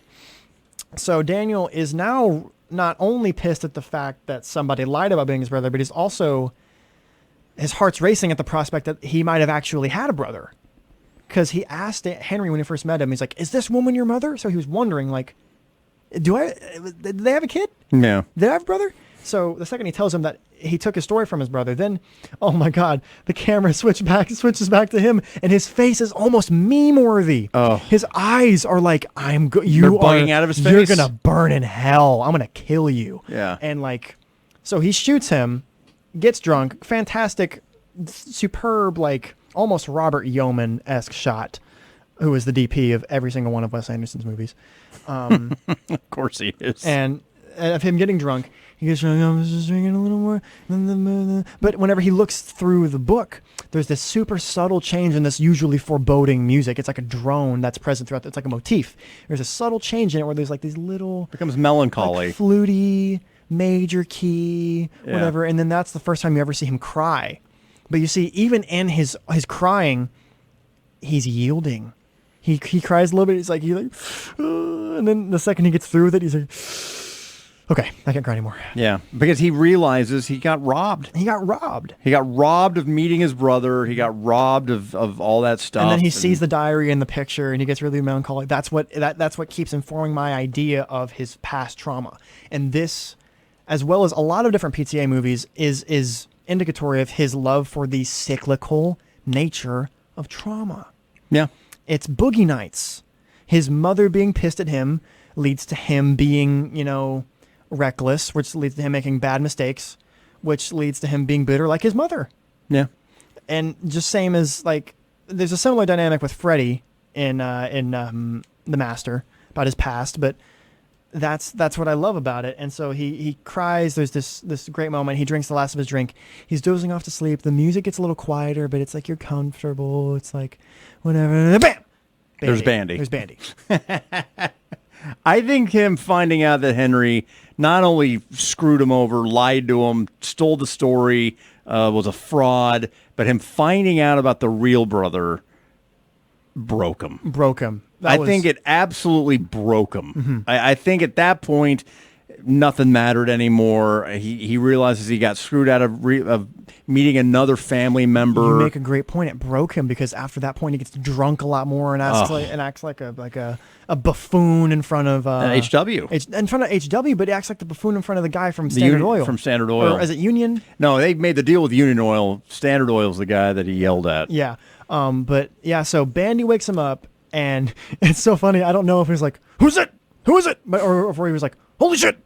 Holy shit!" But he made this, and then Bandy, it's so funny. Even in his hungover, bags under his eyes, 5 o'clock shadow, waking like, even amidst that, he's still trying to be like, "Oh yes, Bandy, I was going to talk to you. You're such a, I'll stoop to your level. I'll be this wonderful salesman." And he's like, "I wanted to talk to you." And he's like, "Well, my boy's been sick." And he's like, "Well, it was before your boy got sick." Yeah. He's like, "Well, what do you want?" And he's like, "I'd like for you to be baptized." And he's like, it's great. He said that, and there's like this silence, and he was like, $15,000 or like $10,000, and he's like keeps giving the price up. Just He's keeps doubling it. keeps doubling it, and then he's like, "Be baptized, be forgiven for this sin." And he's like, "I don't know what sin you're talking about." And he looks at him, grabs the pistol that he killed Henry with. Henry's buried now, but Bandy knows. And he's like, and then so after that, Daniel's like, "Shit, fine. Yeah. We'll do it." And so what happens is, and this is such a great part of the movie. There's audio. There's that great thing where there's audio of it happening before the actual video catches up of them attending a sermon by none other than Eli Sunday. Oh, it was all planned. It was all planned. And he's talking, there's this great doctrine in certain kinds of Christianity about how universal salvation is just bullshit, about how there's like a set number of people who are going to go to heaven. And Eli's like, everybody thinks that they're going to be saved, but they won't. You won't be saved if you reject the blood. Yeah. And they say reject the blood. Framing dominance is important. Daniel's on the right. Bandy's on the left. And then Eli's like, "We have a newcomer today? Do we have a newcomer today? Are there any sinners?" He asked today? like 3 or 4 times. He's like, "Is there a sinner? Is there a sinner?" And then he's so reluctant. Daniel's like, "Me? I'm here." I'm a sinner. Because Bandy's pressuring him to do this. I don't know if there's money and this or if it's just this, but Bandy basically tells him, go get baptized. And the air gets thick again. The air gets so thick. And he goes up there and then he starts basically getting spiritually interrogated. Oh, sure. By Eli. He's like, I want you to say it, that you're a sinner. And he's like, you have lusted after women. You've been a backslider. You've brought sin to Little Boston. And here's the kicker that really gets to him. He said, and you have abandoned your child. Yeah, he says it multiple times. Oh, and he knows it. And the look on his face gets back to the cyclical nature of trauma. His father abandoned him. HW's real father abandoned him. He abandoned HW. He did. Mm-hmm. He did abandon his son, and that's what makes him so angry, is that he knows that it's true. He's like, and you have abandoned your child. And, in his Paul Dano voice, great performance. He's like, say it louder. And like that's the quip. He's like, you have to say it louder. It's embarrassment. It's revenge. That's humiliation. It's humiliation. And obviously Daniel is super opposed to this kind of evangelism, televangelism, whatever, this professing, Christianity. He's super against it, as you could tell in the beginning of the movie. And he just hates it. He's like, I've abandoned my child. I've abandoned my child. Like the most emotion we've seen out of it's the most genuine he's been. The most genuine he's been, maybe the best part of the movie, best acting in the movie, is him screaming, I've abandoned my child, I've abandoned my boy. And he's like, just give me the blood, Lord. Let me get away. And he's like, be gone, devil. And he starts slapping him. And everybody's like, here, hallelujah, hallelujah. And then finally he's like, do you accept the blood of Jesus Christ? He's like, yes, I do. And he'd say anything at that point. And then they start pouring it over his head. And you told me this. Mm-hmm. This is something that you stressed to me. I wouldn't have ever thought it if you hadn't said it. After that, he gets up. And after he's been baptized, he goes, Hurrah! He gets up. Eli doesn't want to shake his hand, but he puts his hand out and makes Eli shake it and looks at him and says something. Mm-hmm. He's not mic'd up. Nope. There's no sound. We don't know what he said. We can't read his lips because he turned around. But he looks at Eli. Meanwhile, dead center of the frame, dead middle third, is this wonderful cross. Yeah. It's a cross that's not an object, but a cutout. It's sunlit. It's a sunlit cross. Yeah. And it's blown out, like in true Ellsworth fashion. It's a blown out cross. It's a cutout in the wood. And there's all these quips about blood and whatever. Do you know what I think he said to Eli? I just realized that when we were watching it. He looked at Eli and said, there will be blood. Yeah, sure. Yeah. Do you think I don't that's a similar it's a similar thing with Lost in Translation and a similar thing with Pulp Fiction, like what's actually in the case. Like, I don't think we'll ever get an answer, but I'm convinced that he said there will be blood. It would make sense. Or he said a mixture of there will be blood and I'm going to eat you. Yeah. Because that comes up later. After he does that, he humiliates himself in front of Standard Oil. He's like, because Standard Oil tells him how to handle his son, because he sends HW off to like a school for him to learn how to read and write, even though he's deaf. But the thing about that is he made like an offhand suggestion. Mm-hmm. He's like, you could take care of your family, you could take care of your kid. Uh-huh. And Daniel goes off. Literally acts like the guy insulted his heirloom. Preached to him for an hour about how to be a father, and all he did was, I could make you a millionaire from 1 minute to the next, and then you could take care of your family, and that's all he said. Yeah, and he was like, don't you dare tell me how to handle my family. And from that moment on, he effing hated that guy. And he was like, one day, whenever you are sleeping, I'm going to come into wherever you're sleeping and cut your throat. Yeah. And then the guy's like, what are you talking about? Why are you saying you're going to cut my throat? And well, as you would, someone says they're going to cut your throat. But again, like you said, at this point, Daniel's getting drunk almost every scene. He's drunk all the time. Yeah. And whenever HW comes back from the school, oh, it's so sad. Another great point of emotion for Daniel is whenever he actually has to send him off. and he can't tell him. Oh, never mind. The scene wherever it's the same music. There's a song in here by Johnny Greenwood that also appears in the 2012 movie Place Beyond the Pines, directed by who? Derek Cianfrance. Derek Cianfrance, and it's the that's also in there when that's playing. Do you remember the scene where it's a portrait looking shot of Daniel, and it's just the music. You can't hear what he's saying, but you can like read his lips, and it's because they're emulating what HW is seeing. He's like looking at him from the bed, and then he's talking, but you can't know what he's saying. You remember that scene? Mm-hmm. I think that's him confessing to him that he's going to put him in a school. I think that's it, because he like looks down and slows down, and he's like, and I think that's him telling them that, but he couldn't actually tell him that because he had no idea how to communicate with him. Because he didn't care enough to learn sign. Well, that's the thing. It was before he learned sign. He's telling him he's going off to his school. Right. Where he would have learned sign in the middle of BFE. Well, the Sunday girl learned it. Yeah, because the Sunday girl was there with him whenever the guy came back with him to be his guy. Right. But that's my point, is that Daniel never cared enough to learn it. But here's my point. This is before he gave him the schooling. Right. He's telling him he's going to send him off. And then whenever he's on the train, it's guilt. It's guilt in his face whenever he says, I'm going to go talk to the conductor. Mm-hmm. And then he never comes back. No, he just walks off. Walks off and the train leaves. And Abandonment. His abandonment again. Mm-hmm. Great example of that motif in the movie. Yeah. And then he drives off and he's just kicking and screaming on there. And then whenever he comes back, he like hits him. He punches him dead in the face. Punches him dead in the face. And he puts his hand out. And that's basically the end of that part. Whenever he comes back, he goes to like dinner with him at the same place where there's a union and standard meeting with the guy who told him how to handle his family. Yeah. And at that point, he's there with Henry, who recently learned sign language. But you're right. Daniel didn't.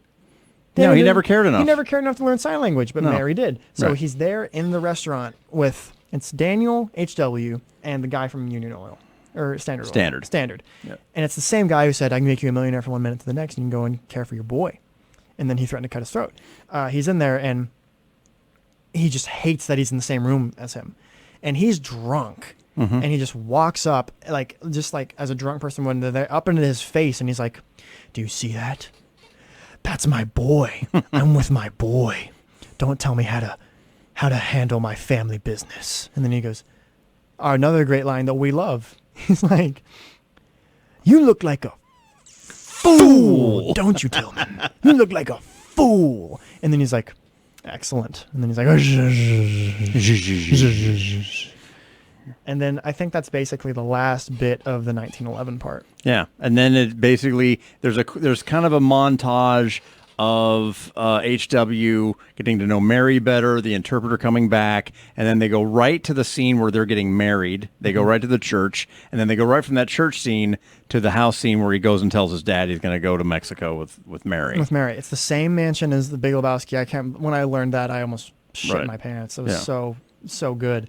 Yeah, it's so cute when they're getting married. She knows sign language and she's doing it to him. Yeah. And he's doing it to her and all that They're stuff. soulmates. They're soulmates, and it's great. And it goes to this giant. Oh, the first shot of the first thing you see of Daniel in 1922, maybe 20. I don't remember. It's in the 20s. Right before or during as the Great Depression hits. The first thing you see is this macro shot of a bunch of bottles on chairs in this hallway, and you're like, why bang, bang, bang, and he's got two revolvers. He's made his house into a shooting gallery. Into a shooting gallery. It's this giant, exquisite mansion, and he's literally shooting bottles in a hallway. Yeah. And he's sitting there with food and this, I think it's moonshine, that big glass thing of moonshine. Mm-hmm. And I haven't even touched my notes. Yeah. Well, that's what I haven't even looked at mine. I didn't even bring mine. Because it's hard to look at and talk at the same time without too much dead silence. So that was what I was getting to is basically the kind of the trident of the three main people in the movie other than Daniel. Daniel's obviously the biggest. And then you've got Henry, HW and Eli, and how he literally killed two of them and metaphorically killed the other one. And I'm curious as to when he knew he was going to do all three. Well, you see, I think after what a mental breakdown is it's never one thing. It's an amalgamation of everything. But I think what his learning of the existence of his brother broke him. It totally broke him. Pushed him to the edge. No. He wanted to kill. He's always wanted to kill Eli. He True. hates everything he is. Right. He knew he was going to kill Henry the second he found out he lied. Mm-hmm. And he acted like he knew about what HW was going to do before HW told him. Because I think that was more anger that he went deaf. Sure it was. It was robbed of his opportunity to have a normal relationship with his son, and it might be anger with himself or just anger at God, or that's another thing. Why does he hate Christianity? But when HW showed up with his interpreter, he goes, "Why don't you tell me where you've been?" Which means he knew he was down to Mexico, which means he knew he was going to leave him. He said, "Why don't you tell me where you've been?" Or is it like, I don't know? Yeah, he knew. Yeah. Like he knew. So he had been preparing for HW to basically break up with him and go do what he was going to do. He probably knew about the plans he had. He was going to be in oil. And then it's so ruthless, the things he says. Oh, it's to HW. terrible. It's ruthless. It's the worst. There's no coming back from that. Like, I mean, it's not like HW is like, I know it's been a week. I figured you'd cool off. You'll cool off. You'll be fine. No. He's literally grown up HW, who was originally the actor was supposed to play Paul. It goes in there and says, "I'd like to talk to you in private." And he's like, "No, that's my greatest associate. He sees everything." And he's like, "No, I want to speak to you in private." Meanwhile, this is in sign language through an intermediary. Yeah. Another guy is speaking these things to Daniel as HW is signing them to the guy. Right. Ugh, I've never talked this much. I know. It's like my throat's starting to hurt. Yes. I feel like Joe Rogan has a throat of steel. 1 second. Yeah, so we just took a break. I had to pee. So, yeah, like there's a lot of tension between both of them, and I think it's anger that he went deaf. Oh, he like you said, he basically lost the normalcy that he would have had. He didn't want to put in the effort to try and learn how to communicate with him once he went deaf. All he wanted to do was make him drunk and sleep all day, and he just wanted to concentrate on the oil. And so, and this is, I think it's really important to note that I think the reason he gets so angry at him for becoming his competitor is because he's the one who spoon-fed him the formula to success as a child. So he's not only angry that he's leaving, but he's also scared that he's going to be better than him. Yeah, he doesn't want any competition. No competition. At all. And then he says to him, "Oh man," he says, I don't even know who you are. There is none of me in you. There's none of me in you. And he's like, "In fact, you're not my son." He's like, "Don't say that." He's like, "No, it's just true. You're not. You're not my son. You're a bastard from a basket. You're just a little baby in a basket in the middle of the desert. I needed a cute face to get my leases. You're just a bastard from a basket." He just basically says everything hateful you can possibly say to your kid. It was funny while we were watching that.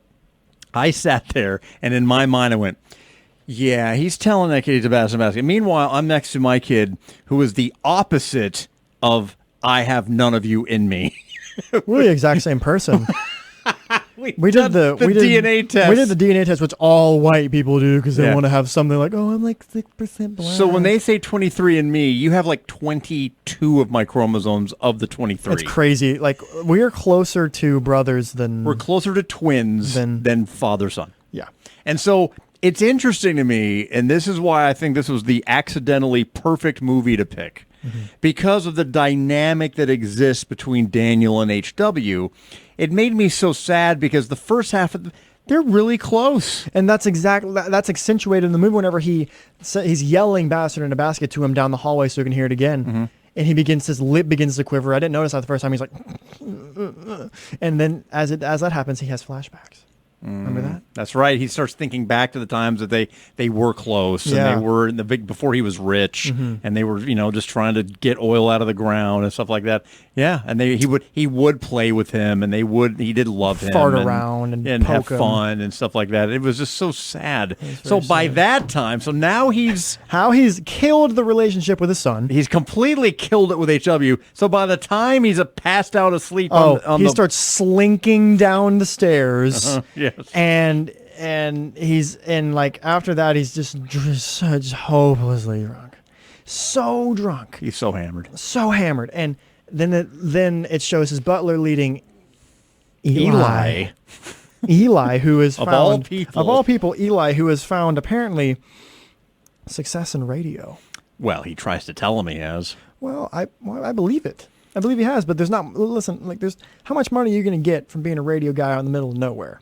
Well, that's what I'm saying. I don't think he's. I think success is being defined by Eli. I think he's trying to go to him and make him believe he's successful, so that hey, by the way, I've been kicking ass at this, and now let me sell you this bandy track. You owe me this. That was something else, by the way. Once he negotiated the money, where he said, "I want 100,000 and then 5,000 with the rolling interest and whatever," even after Daniel told him. Like I got it, and that's the most famous line of this movie is "I drink your milkshake" and the whole thing. Even after that, you'd think that he would go, "Okay, well that track's been had, and blah blah blah. Do I still got my $100,000 and my $5,000 rolling interest?" That he should have just walked away with that, but he couldn't do it. He couldn't do it, and Daniel wouldn't let him do it. And that's my question to you: at what point during that scene do you think Daniel knows? I'm going to kill this guy. Oh, it's not. It's much less of a choice. You think he's just snapped? Oh yeah, he doesn't have any control anymore. After he's fallen asleep on a damn bowling alley. That's what I'm saying. So you think that while they were arguing, it just kind of like he snapped. He just Instead, snaps. I'm doing it. I'm gonna kill you. Yeah. You know, it's funny you say the thing about the I drink your milkshake. I drink it up. Yeah. There was a there's some kind of weird urban legend about how that came from direct transcript of the testimony In Congress, right? in the Congress for the Teapot Dome scandal. That's which right. I learned about. Shout out to Jon Stewart, my history teacher, not the Jon Stewart from Of The Comedy Daily Show. Not of the Daily Show. Jon Stewart, Harbor High School, Yeah. greatest AP U.S. history teacher in the history of the world. Love Jon Stewart. Taught me about the Teapot Dome scandal. There was like this urban legend that the milkshake thing came from that, but there wasn't any. There was they looked through all the transcript and there Couldn't wasn't. find it. Couldn't find it there. And then there was there's like a history behind the milkshake analogy.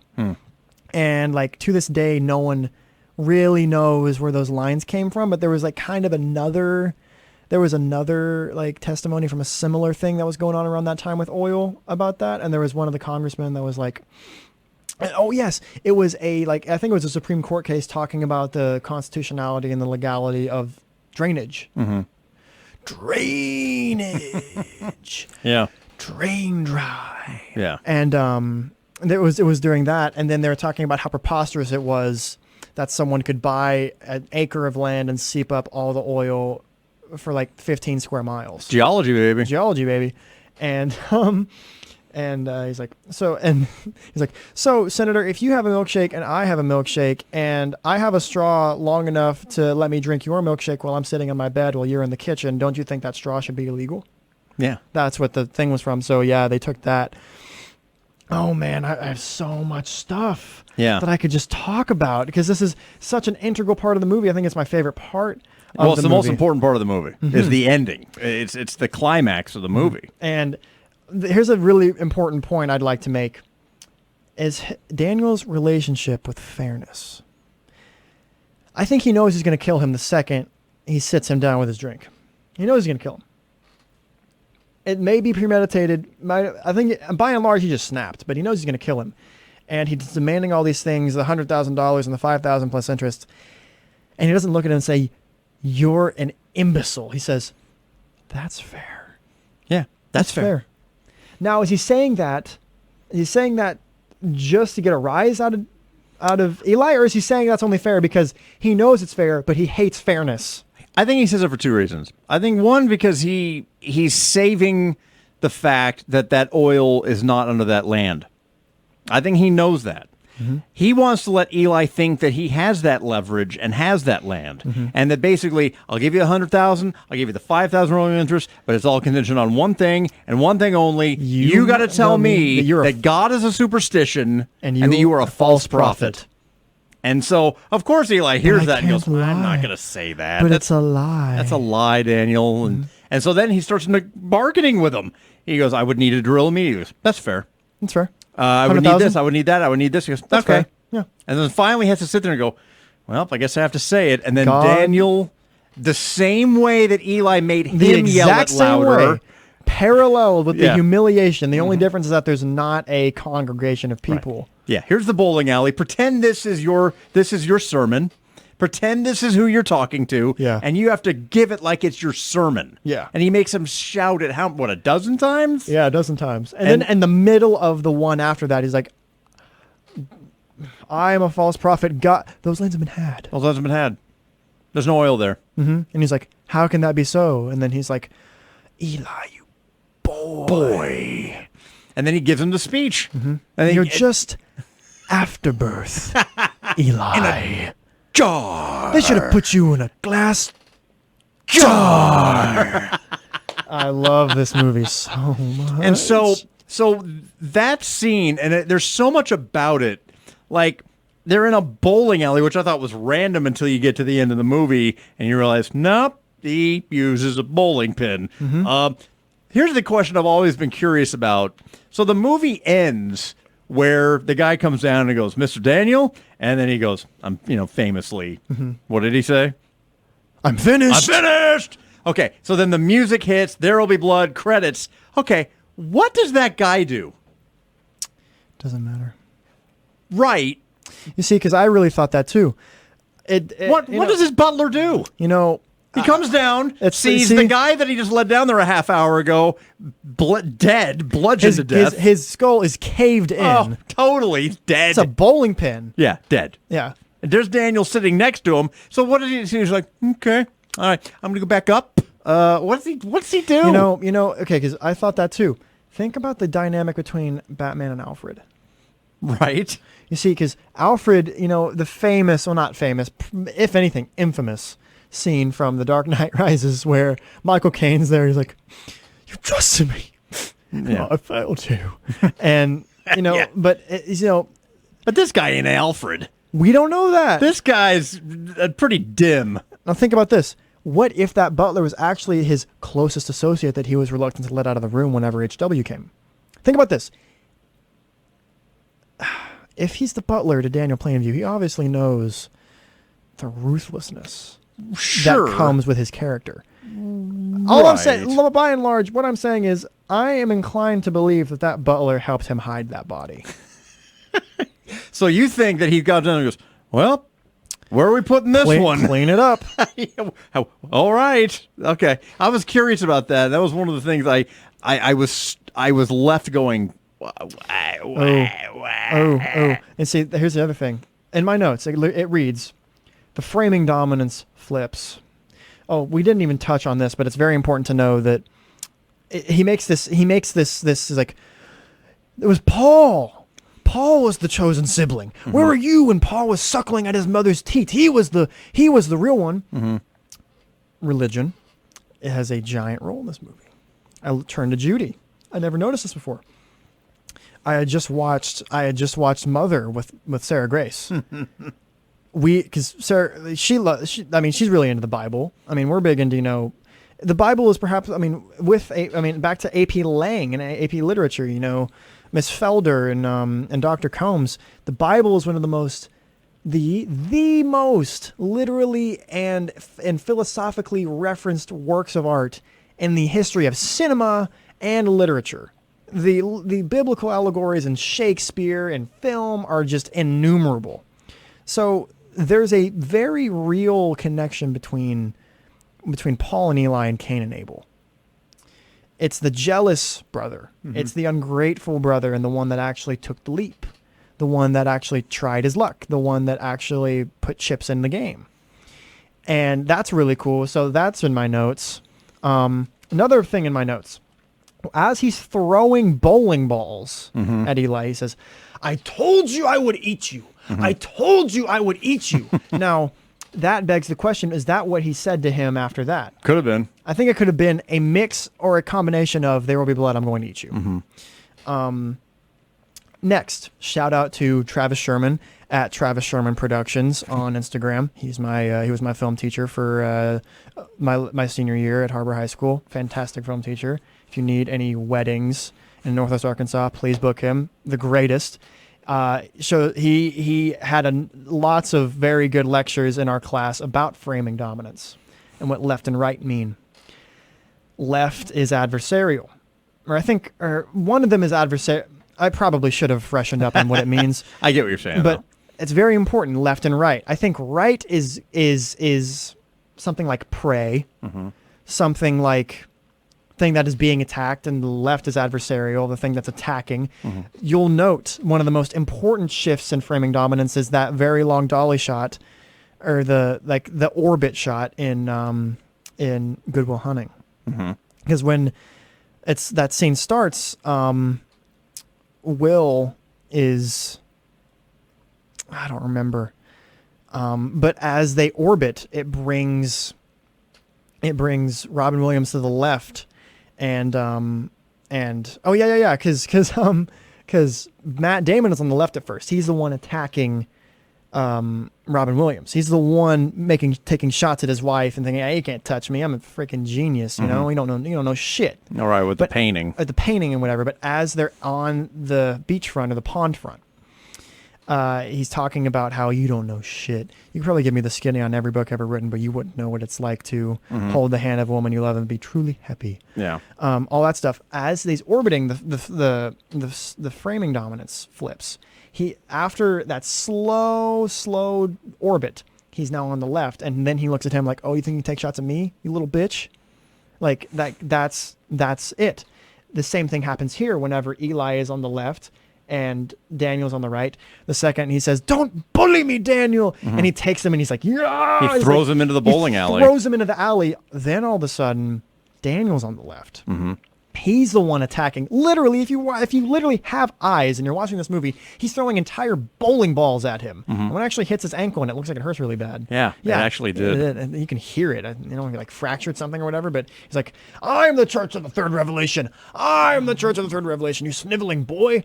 So that's in my notes. And after that, more stooping posture. At the end of the movie, it's the most apparent. His posture is literally just stooping at people. He looks like an old man, like, "Get off my lawn." Yeah. Well, now that Eli's lying on the ground, just getting beat to death with a bowling pin. Yeah, he's completely hovering over him. And whenever it's not funny. It's kind of morbid, but when he's just landing blow after blow with his bowling pin, and the last one you hear it, just cracks his skull. You can hear his skull crack in. He looks at him, he's like laughing. He's like, yeah. And he sits on the ground. Obviously, the butler can hear that. No, I don't know. No, think about that. You hear that? He slowly comes down. It reverberates. Right, but he was upstairs. He could have. Yeah.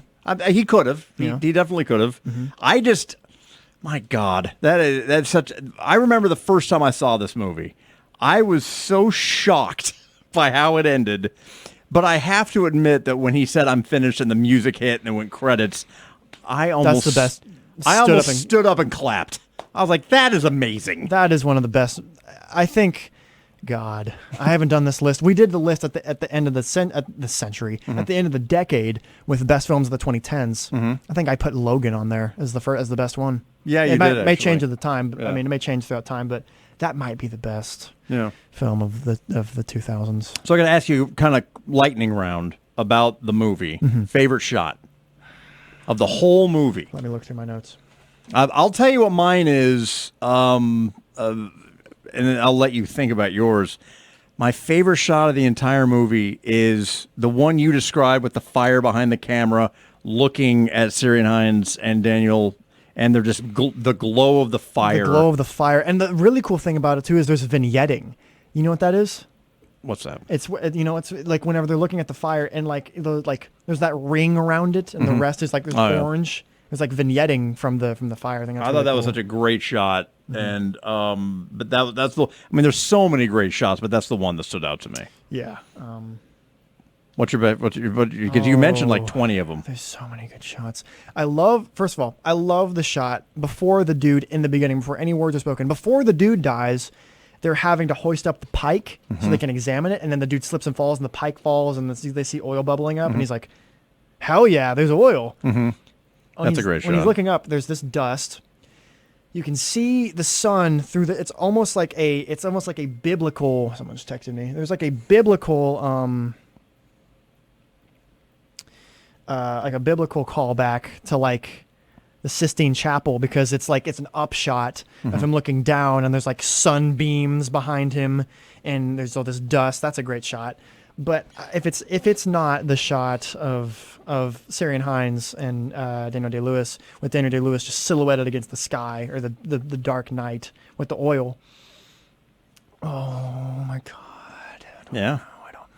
You got, but you've mentioned like 20, so you got to be able to pick one of them. Okay. Do you mean the best shot compositionally on its own merit, or the best shot as it relates to the development of the theme of the movie? Just the best, what you think is the best. That's easy. Quality shot. I don't know if you remember this, but it's whenever they step out. It's kind of like dusk time. It's a kind of insignificant part of the movie, but when Ciarán Hinds asks him, he's like, "Did you take Henry to go see?" Yeah, I remember that. And then it's slowly. And he doesn't answer him. And he doesn't answer him. And the hat is like, oh, it's just I'm going to look up that screen cap. Yeah. Compositionally, that is just it's the exposure is so perfect. The other shot the I love shadows are so smooth. Is the other shot I love is when he wakes up to Bandy. And it's that shot wide, of the trees. The trees and like the grandson in the corner. Uh-huh. That's a great shot. I remember saying great shot aloud when we saw that. Yeah, that's an amazing shot. And here's the other thing while we're on the topic of shots. There's a great thing you can do with movies to see how the director gets what he or she wants. First shot versus last shot. How you're entering the universe of the movie versus how you're exiting it. Also, shout out to Travis Sherman.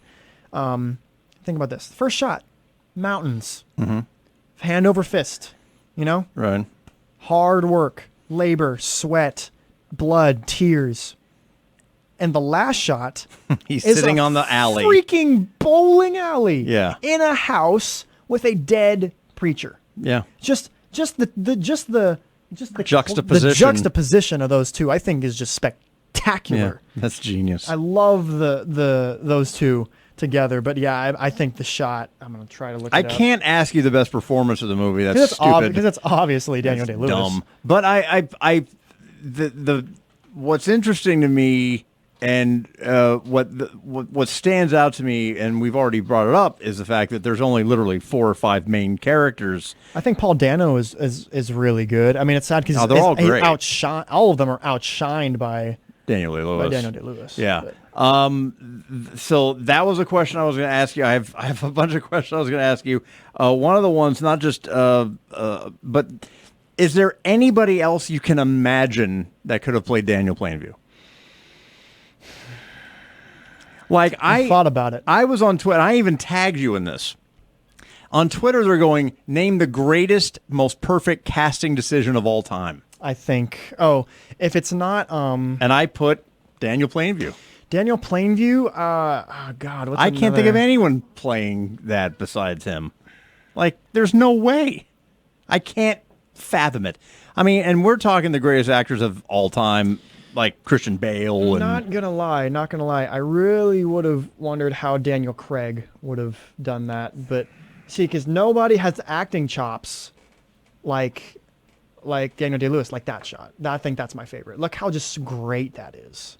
Well, you got the smoke behind him. The smoke, and his there's a shadow on his eyes, and there's great sweat, and the lenses the they way use his jaw's set are so sharp. Yeah, the lenses are so sharp. And that's a great shot. But man, I don't think I could think of another person to play Daniel Plainview. No, there's no way. Is this your favorite movie of all time? Right now, yeah. Okay. It is.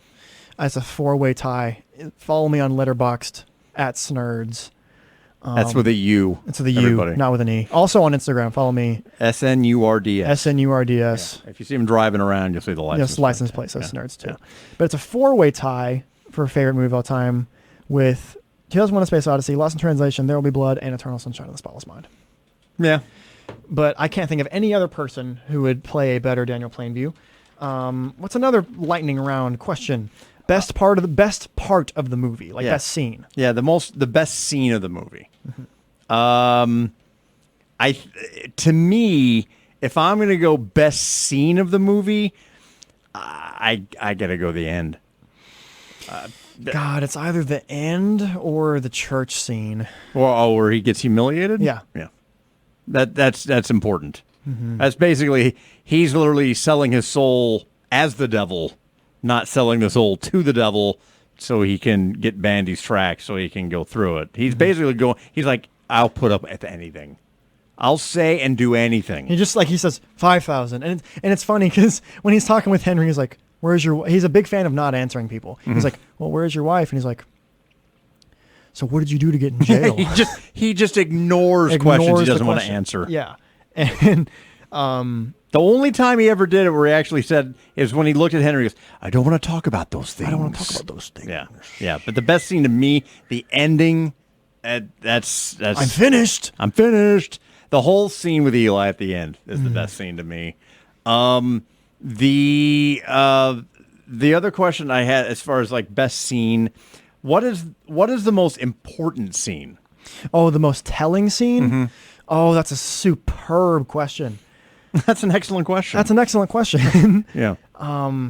God, the most telling scene. I'm a firm believer that the crying scene, his looking through the diary. Oh yeah. Because every other scene that's showing emotion is just reinforcing how calloused he is and how much of a scoundrel he is. But you kind of get you understand that about halfway through the movie. You're like, okay, I know what these scenes are trying to tell me, but it's that clue of what lurks in the periphery, of what lurks behind him. Oh, and he just found out. He just discovered he had a brother, and that all the questions that poses. That might be why he hates the idea of God, because if God exists, then why would he ever do anything like that to him? Yeah. And, it shows a side that we don't see in him throughout the whole movie, except for maybe on the train when he's taking HW away. You can see palpable regret. I think another really important scene is... I think the one that, to me, is the kind of the hinges, the whole movie hinges on when they hit the gusher and he makes the decision to instead of staying with HW, to leave HW. He just abandons HW, goes to the oil. That that tells you all you need to know. Oh, and whenever Syrian Hines is like, "Is HW all right?" and he doesn't even blink. He's like, "No, he's not."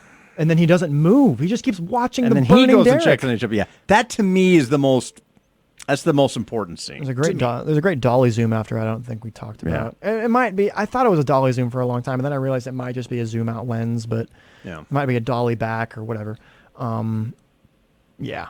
Is there anything we've missed? I don't think there's anything we missed. The only thing that we have to talk about now as we come to an end is what it is on Tomatoes, what should be on Tomatoes, and our personal score of it.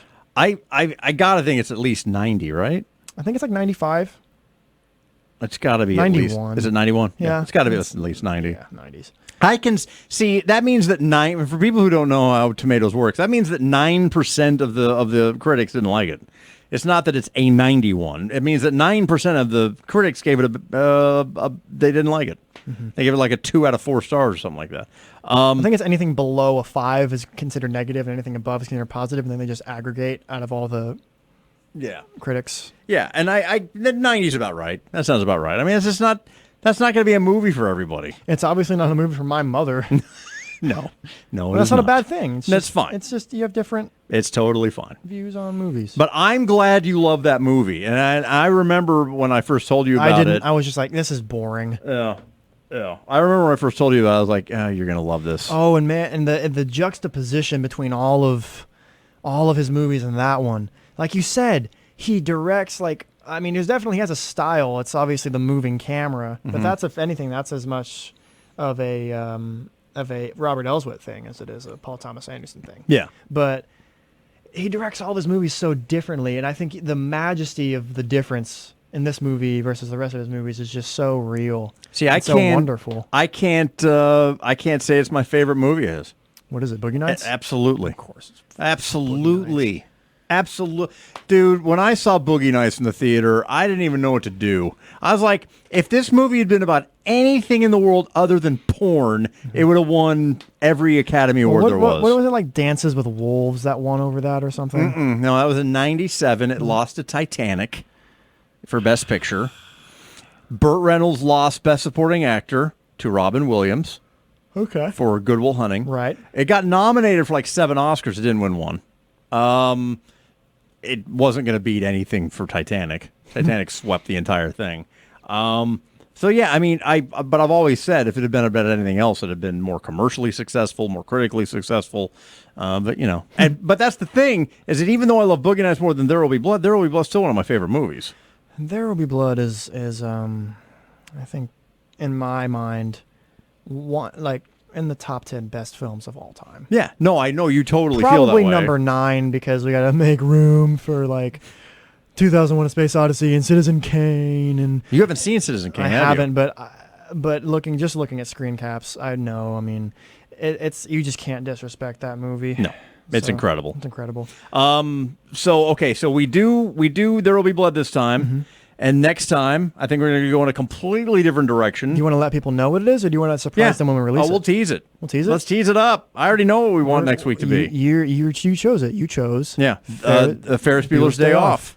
Yeah. So which is a complete 180. Complete 180. Yes. But again, as a movie that you could possibly say you've seen more than any other movie. Oh, I'll tease with this little tidbit about Ferris Bueller's Day Off. Okay.